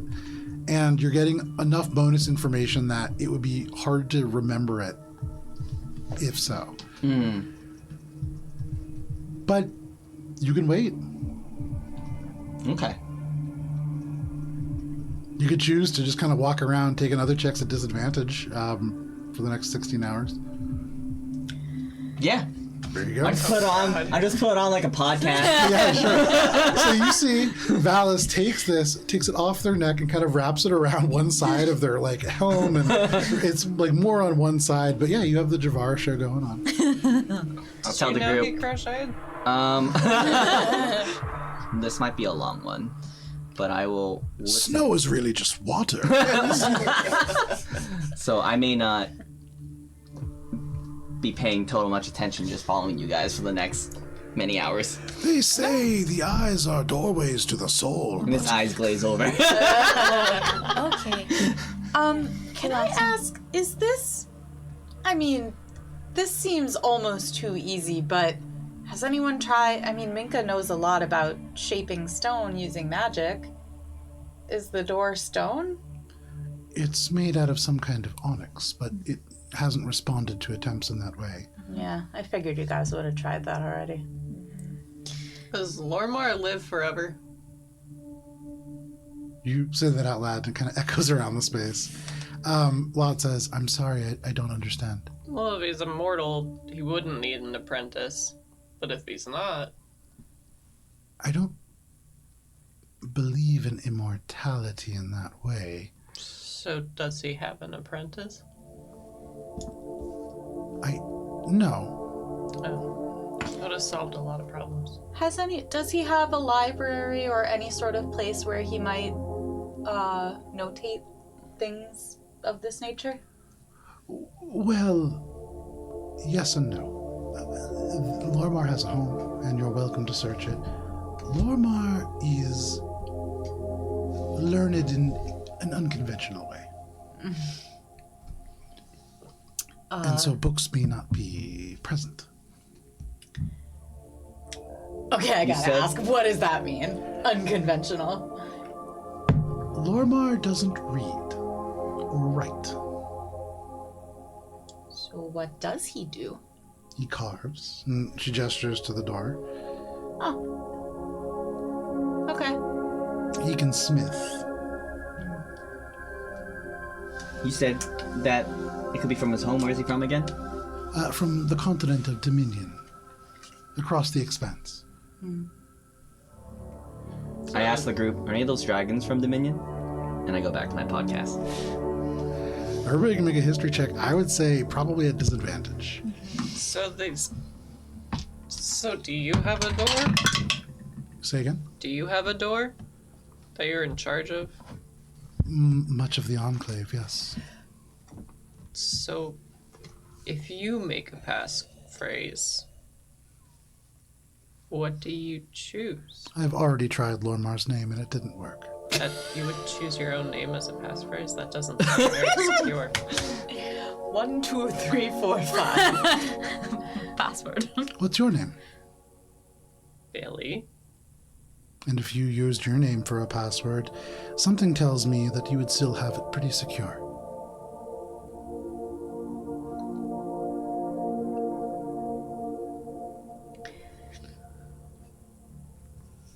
I rolled a 20 and a 19 for a total of a dirty 20.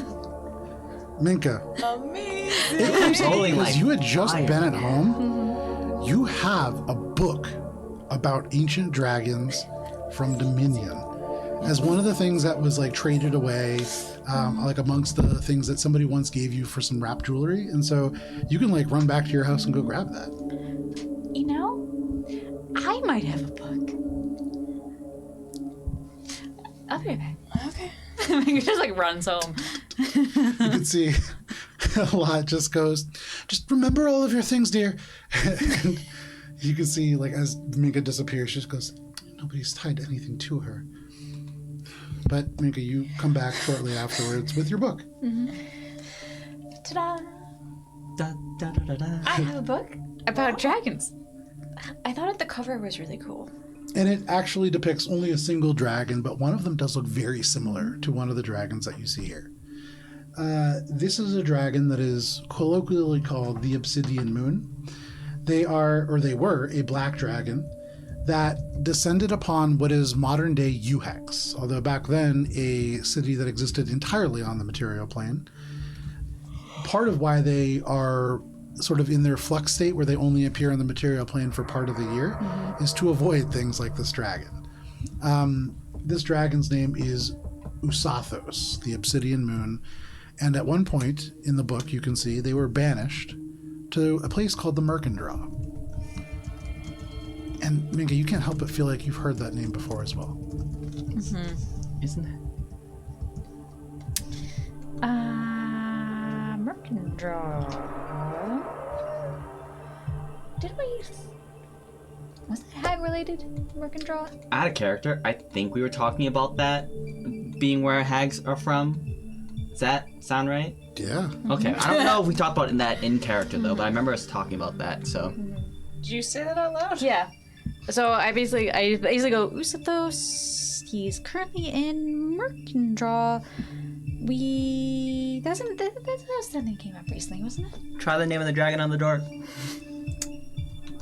Does Billy know anything about Mercandor? Yeah, you knew a shit ton about I the know so Mercandraw. much about Mercandor. Absolutely. And so you would know, not only was Usathos banished to the Mercandraw, they very quickly fell in pact with an individual there.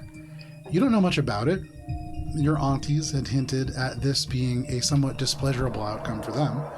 But this is a dragon that is actively in the Mercandraw.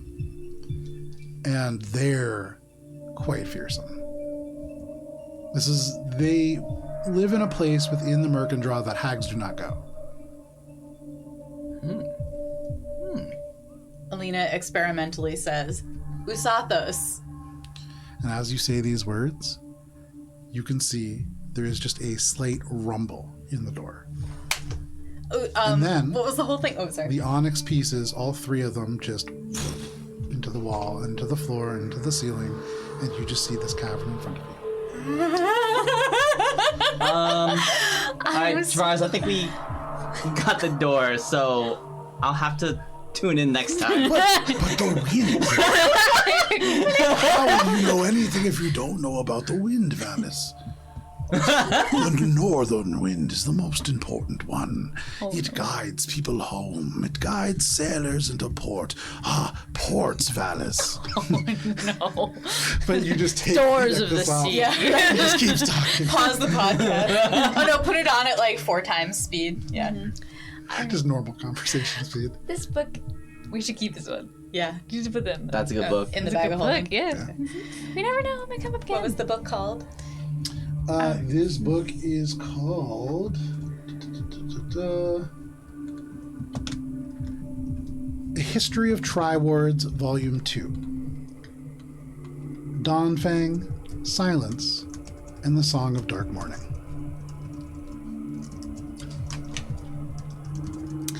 That's the bow. Certainly is. Can I hold on to that book? I'd like to read it in the spare time. Sure. Yeah. You can read Now it you whenever. can add it to your list of stuff. Triwards, Volume 2. Tri-Wars? Triwards. Triwards. Triwards. Shit, that's a cool name for a book. Triwards isn't the name of a book. Oh, no. Yeah. Sorry. No worries. Sorry, can you So say... now there's just a. You can just tell. Okay, now we know the password. He nods, and you can see he looks very impressed. You see this wood elf just kind of like gazes in the space beyond, which is just this kind of cavernous expanse. And Billy, to your relief, at least 20 feet tall are the ceilings here. There are stalagmites and stalactites, but much roomier. So we'll go, and we will be back, hopefully soon. And I guess this is as far as you go. She nods, and she says, when do you think you'll be back? I guess it depends how long it takes. We know the mines are large, and we'll probably have to go quite far. But, and it's not unusual for us to do these things over multiple days, depending on how things go. But, hopefully soon. At the very least, we'll be back before we leave. At the very least, we will try to come back before we leave. We have been accidentally pulled into other planes of existence before. I cannot guarantee anything. Please be safe, Minka. I'll do my best. I'll be back soon. And she And I hugs you. love you. Yeah, a big hug. A really big hug. And do you fail a fortitude saving throw? Yes. Cool. Sorry, constitution saving throw in this world. All at once, as you hug your mom, you can feel on her back this bag seems to almost pulse and thrum. And that shield within, almost certainly magic.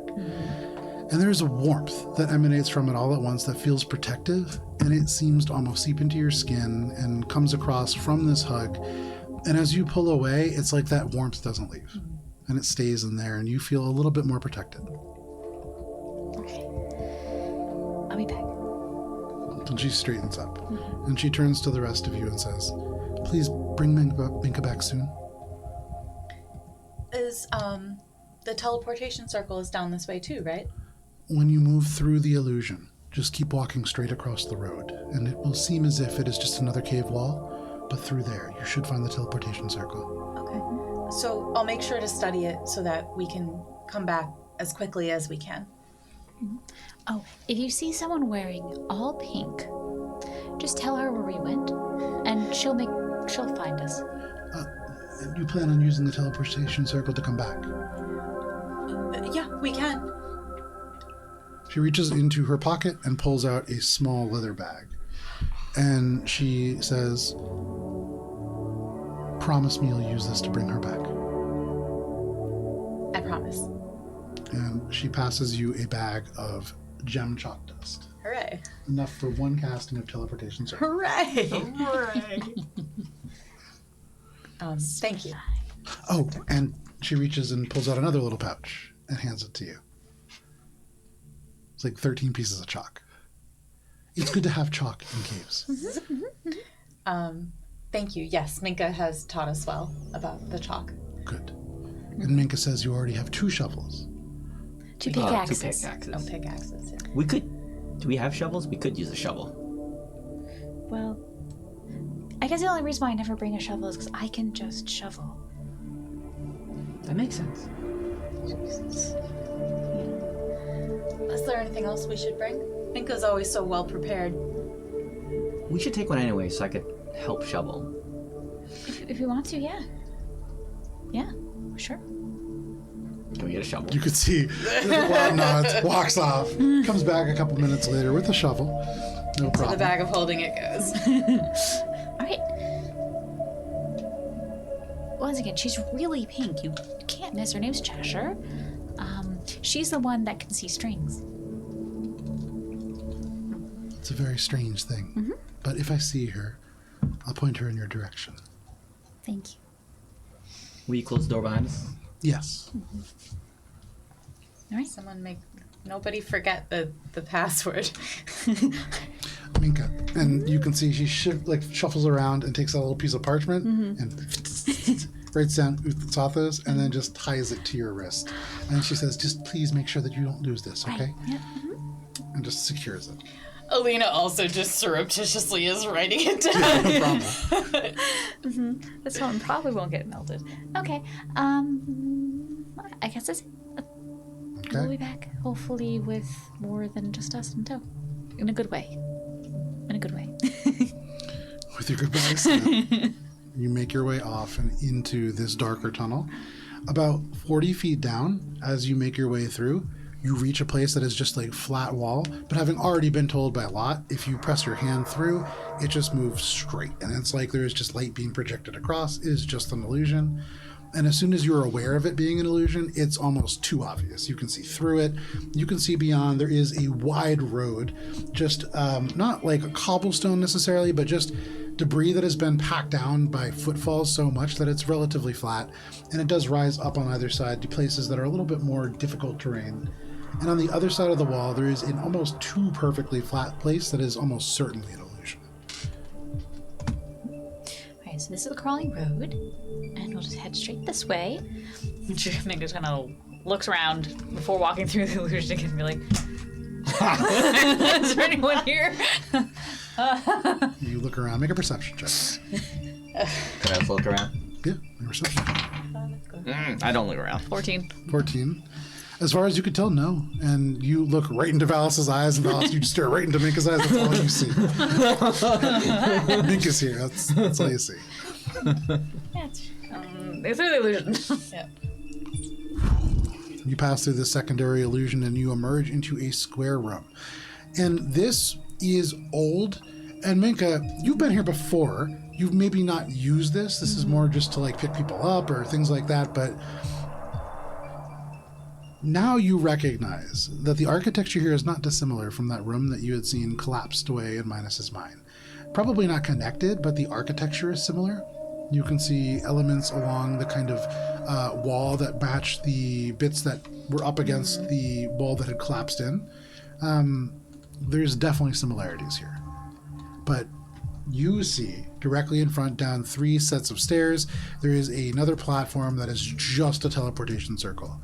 And there is nothing that would lead the markings that you can see to stay there. It looks almost like dust, but if you try to wipe it away, it doesn't.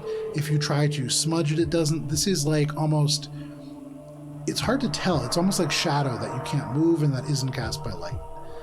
But you copy those patterns, no problem. And you can add the Enclave teleportation circle to your teleportation keychain. It takes an hour, so if there's anything people want to do while I'm doing it. So, I like the vibe for an hour. Great free action. Free action 5. so like, It's a feature. we did ask Javaris about the Enclave. It mentioned that it wasn't like a current thing. It had been there for a long time, right? Yeah, one of the things that I can sometimes do once a day with Javaris is he can tell me about things of legend. So I couldn't tell you where something is now or what it is now, but if there are legends around it, then it may be something that he might be able to tell me about. Right. Because it was Kanoth's lost. You don't think that, like, the Enclave is just built on top of, like, another temple or something? Because, like, we didn't carve this. You mean like where they live now? Or the area around it? Well, I mean, like, we the current area, we built a lot into it. But, like, when we were in the mine, there was, like, architecture looks a lot like this. And we didn't make this one, right?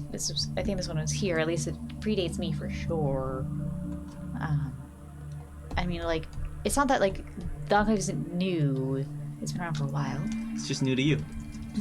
Well, I'd imagine if we were lost, if I was a lost group of people looking for a home, finding one that was already built would be easier than carving out my own if no one had lived there now. So, sounds like a possibility. okay. Is that what you're trying to ask? Oh, yeah, because while we were in the mine, like, what if he just accidentally mined into something that was already there, and that's why there's a portal of hell down there? Allegedly. Or, you know, connected to something. That is slightly less concerning than someone having put that there to bring danger to the Enclave, if it was already there versus someone putting it there intentionally. I mean, most of the cave systems are mining Lormar plans out. And he's very careful about it, for obvious reasons. I mean, you can't just want to, just dig willy-nilly. But... Note to self, don't dig willy-nilly. I mean, obvious to everyone, yeah. I mean, Midas was just going on his own. Do you think maybe he just accidentally hit into something? Billy's like absent-mindedly thinking to herself. Well, not absent-mindedly thinking to herself, she's thinking to herself and not really paying attention to what's happening here. But she's just kind of like, well, there's a whole last temple down here. It's probably a bunch of stuff here before you guys. True. It is an old... Well, from what Javaris tells me, the universe is very ancient. And probably in a lot of places people live, someone else have lived there before. I guess it's a fair way of putting it.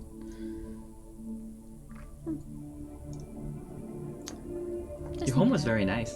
Oh, thanks. I really like it. I like your mom. She's unflappable. She's the She's best. not a whole lot like you. Yeah. You're nice. Oh, that wasn't the direction I thought that was going. Okay, thank you. Yeah, I mean, actually, we've been there for at least as long as I remember. And we've always kind of lived down here. I mean, we obviously, don't live down here 24/7 in the sense of, we're not, fully underground people. Just kind of. It is weird that so much is going wrong right here, I guess. How long has Lormar been with the Enclave? That's a great question. I have no idea. He's one of the original founders, like my mom. So forever is for however long it's been there for. So several decades, obviously. Potentially. And where'd you get that book? Oh, I traded that one. So one of the people who came through, when I lived here, I mostly did jewelry work as that was my contribution. I haven't really had a lot of time to do it recently. Also because my last batch of metal did get melted away by that ooze. So, I should have brought some with me. There is like You had even been in the workspace. You had seen all of the wires, like spools and spools and spools of wire. Yeah. no, we definitely have to come back. I can't just leave that all here. Wait. What? Oh, I made jewelry for the Enclave. Oh. And that was like my thing. I was pretty good at it, you know. And I traded some jewelry for the book because I thought it was cool. Yeah, I'm still not over like the whole money thing. That's really strange. You get used to it. We don't really do money in Thornholm either. Yeah. So, but yeah.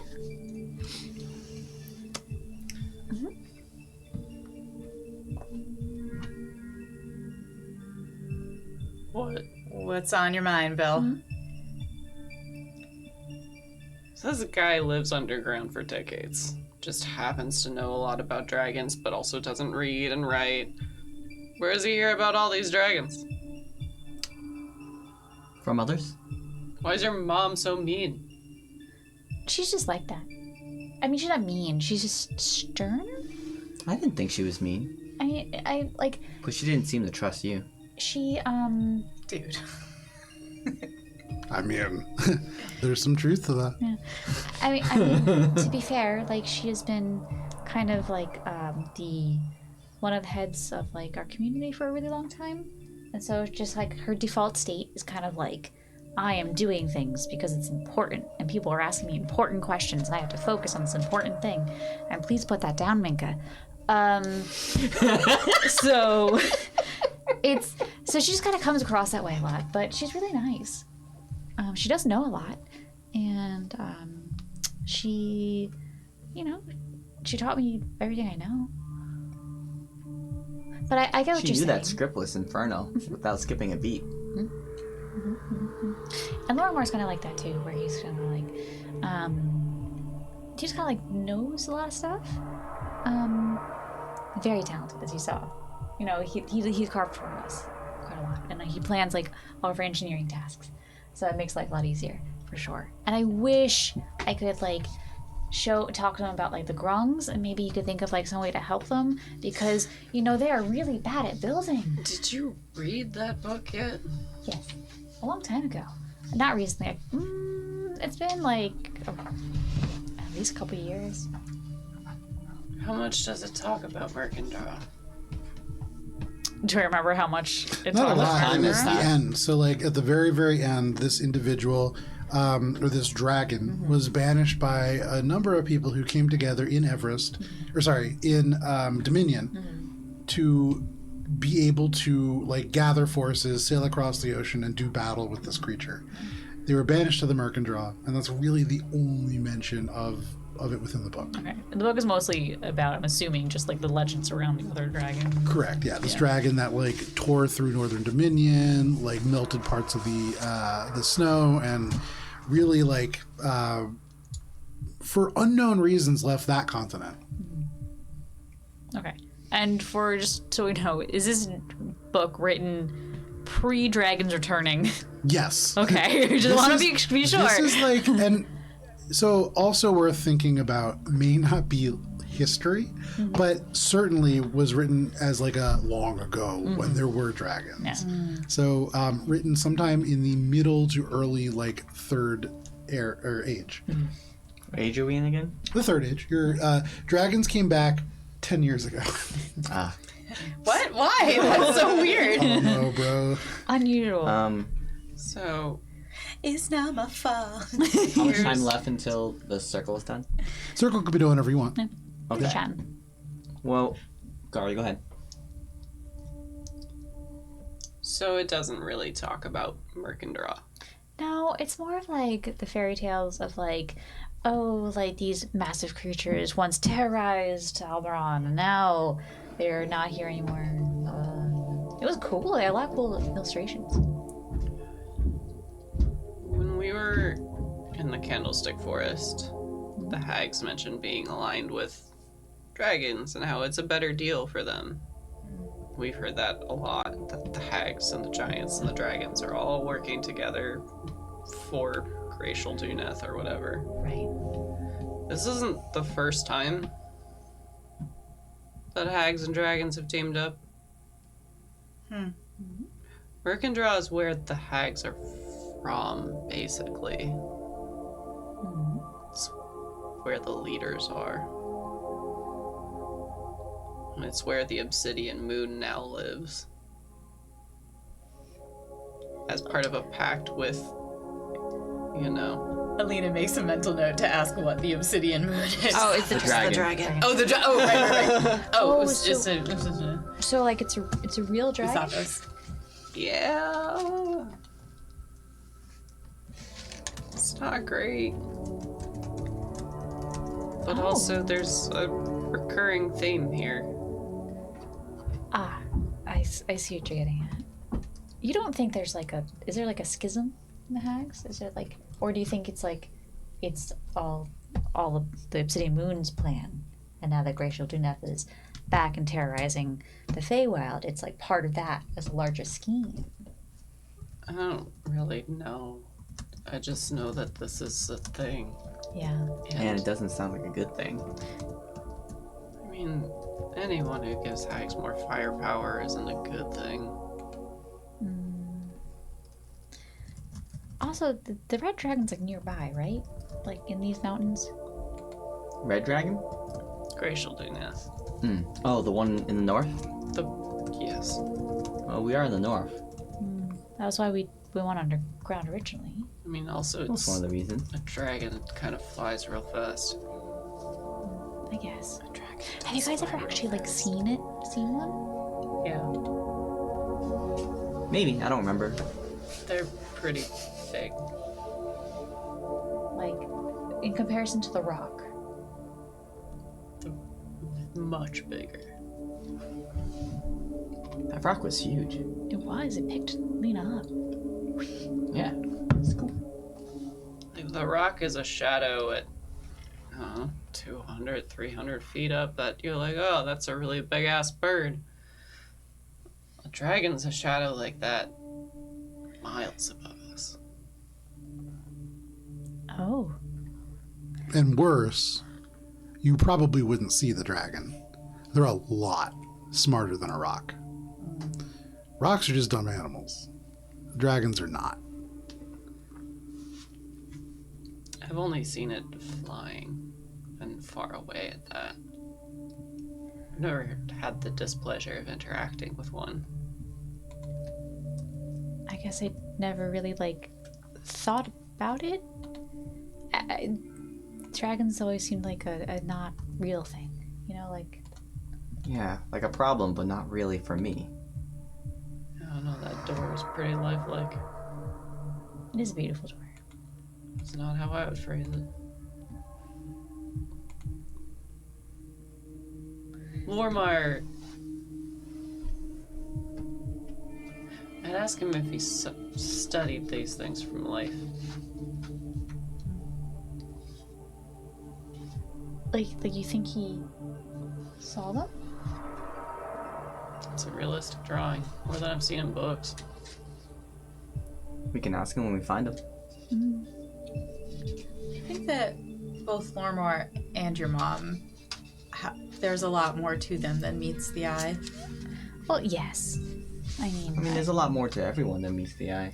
Yeah, but I mean, experientially, I think they've done a lot before the Enclave became their thing.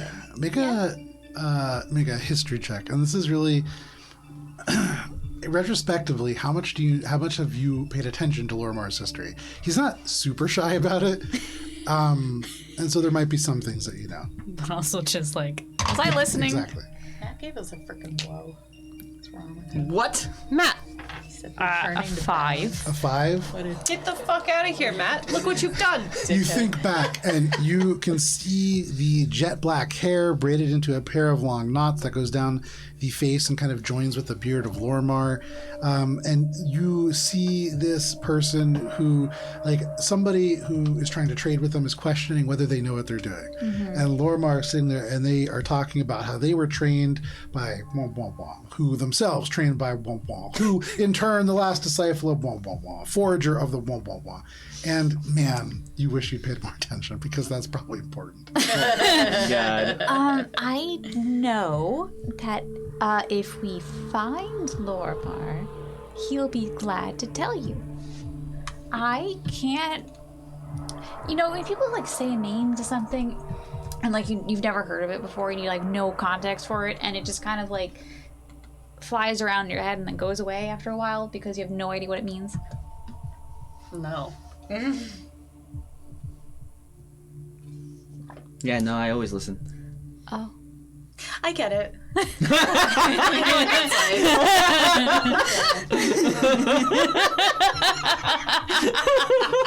True knowledge, confidence.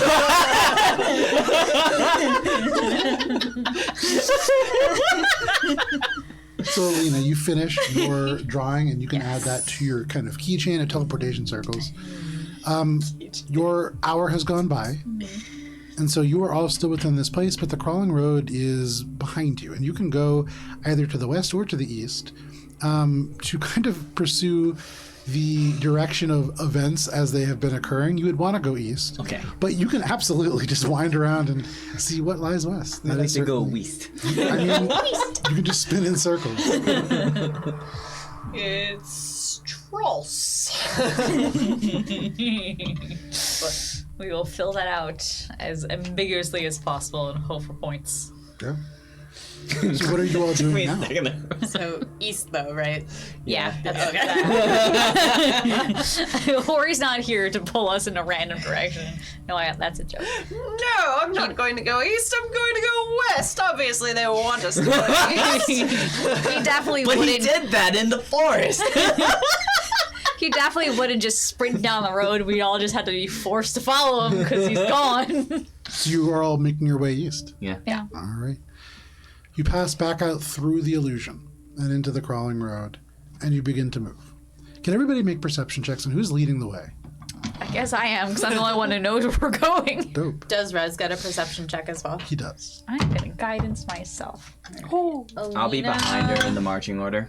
I'm thinking, but I'm Oh also my paying God. attention. Alina 28. gets a 13, but Raz with a 19 on the die gets a dirty 20. Nice. Nice. Yours is a 28. 28. Perception. Yeah. Lower than a 28. But a 16. So you all are walking, following Minka, who 19, excuse is me. just with a 19, confidently carrying forward, just kind of keeping an eye out to either side, where off from the 20-foot wide road, it does get a little bit more difficult terrainy, and the shadows that are cast by any light source that you may have. Even those of you with dark vision, the shadows that are cast by the true absence of light beyond make this a pretty dark space. For many of you, it is hard to see, apparently, but not for you, Billy.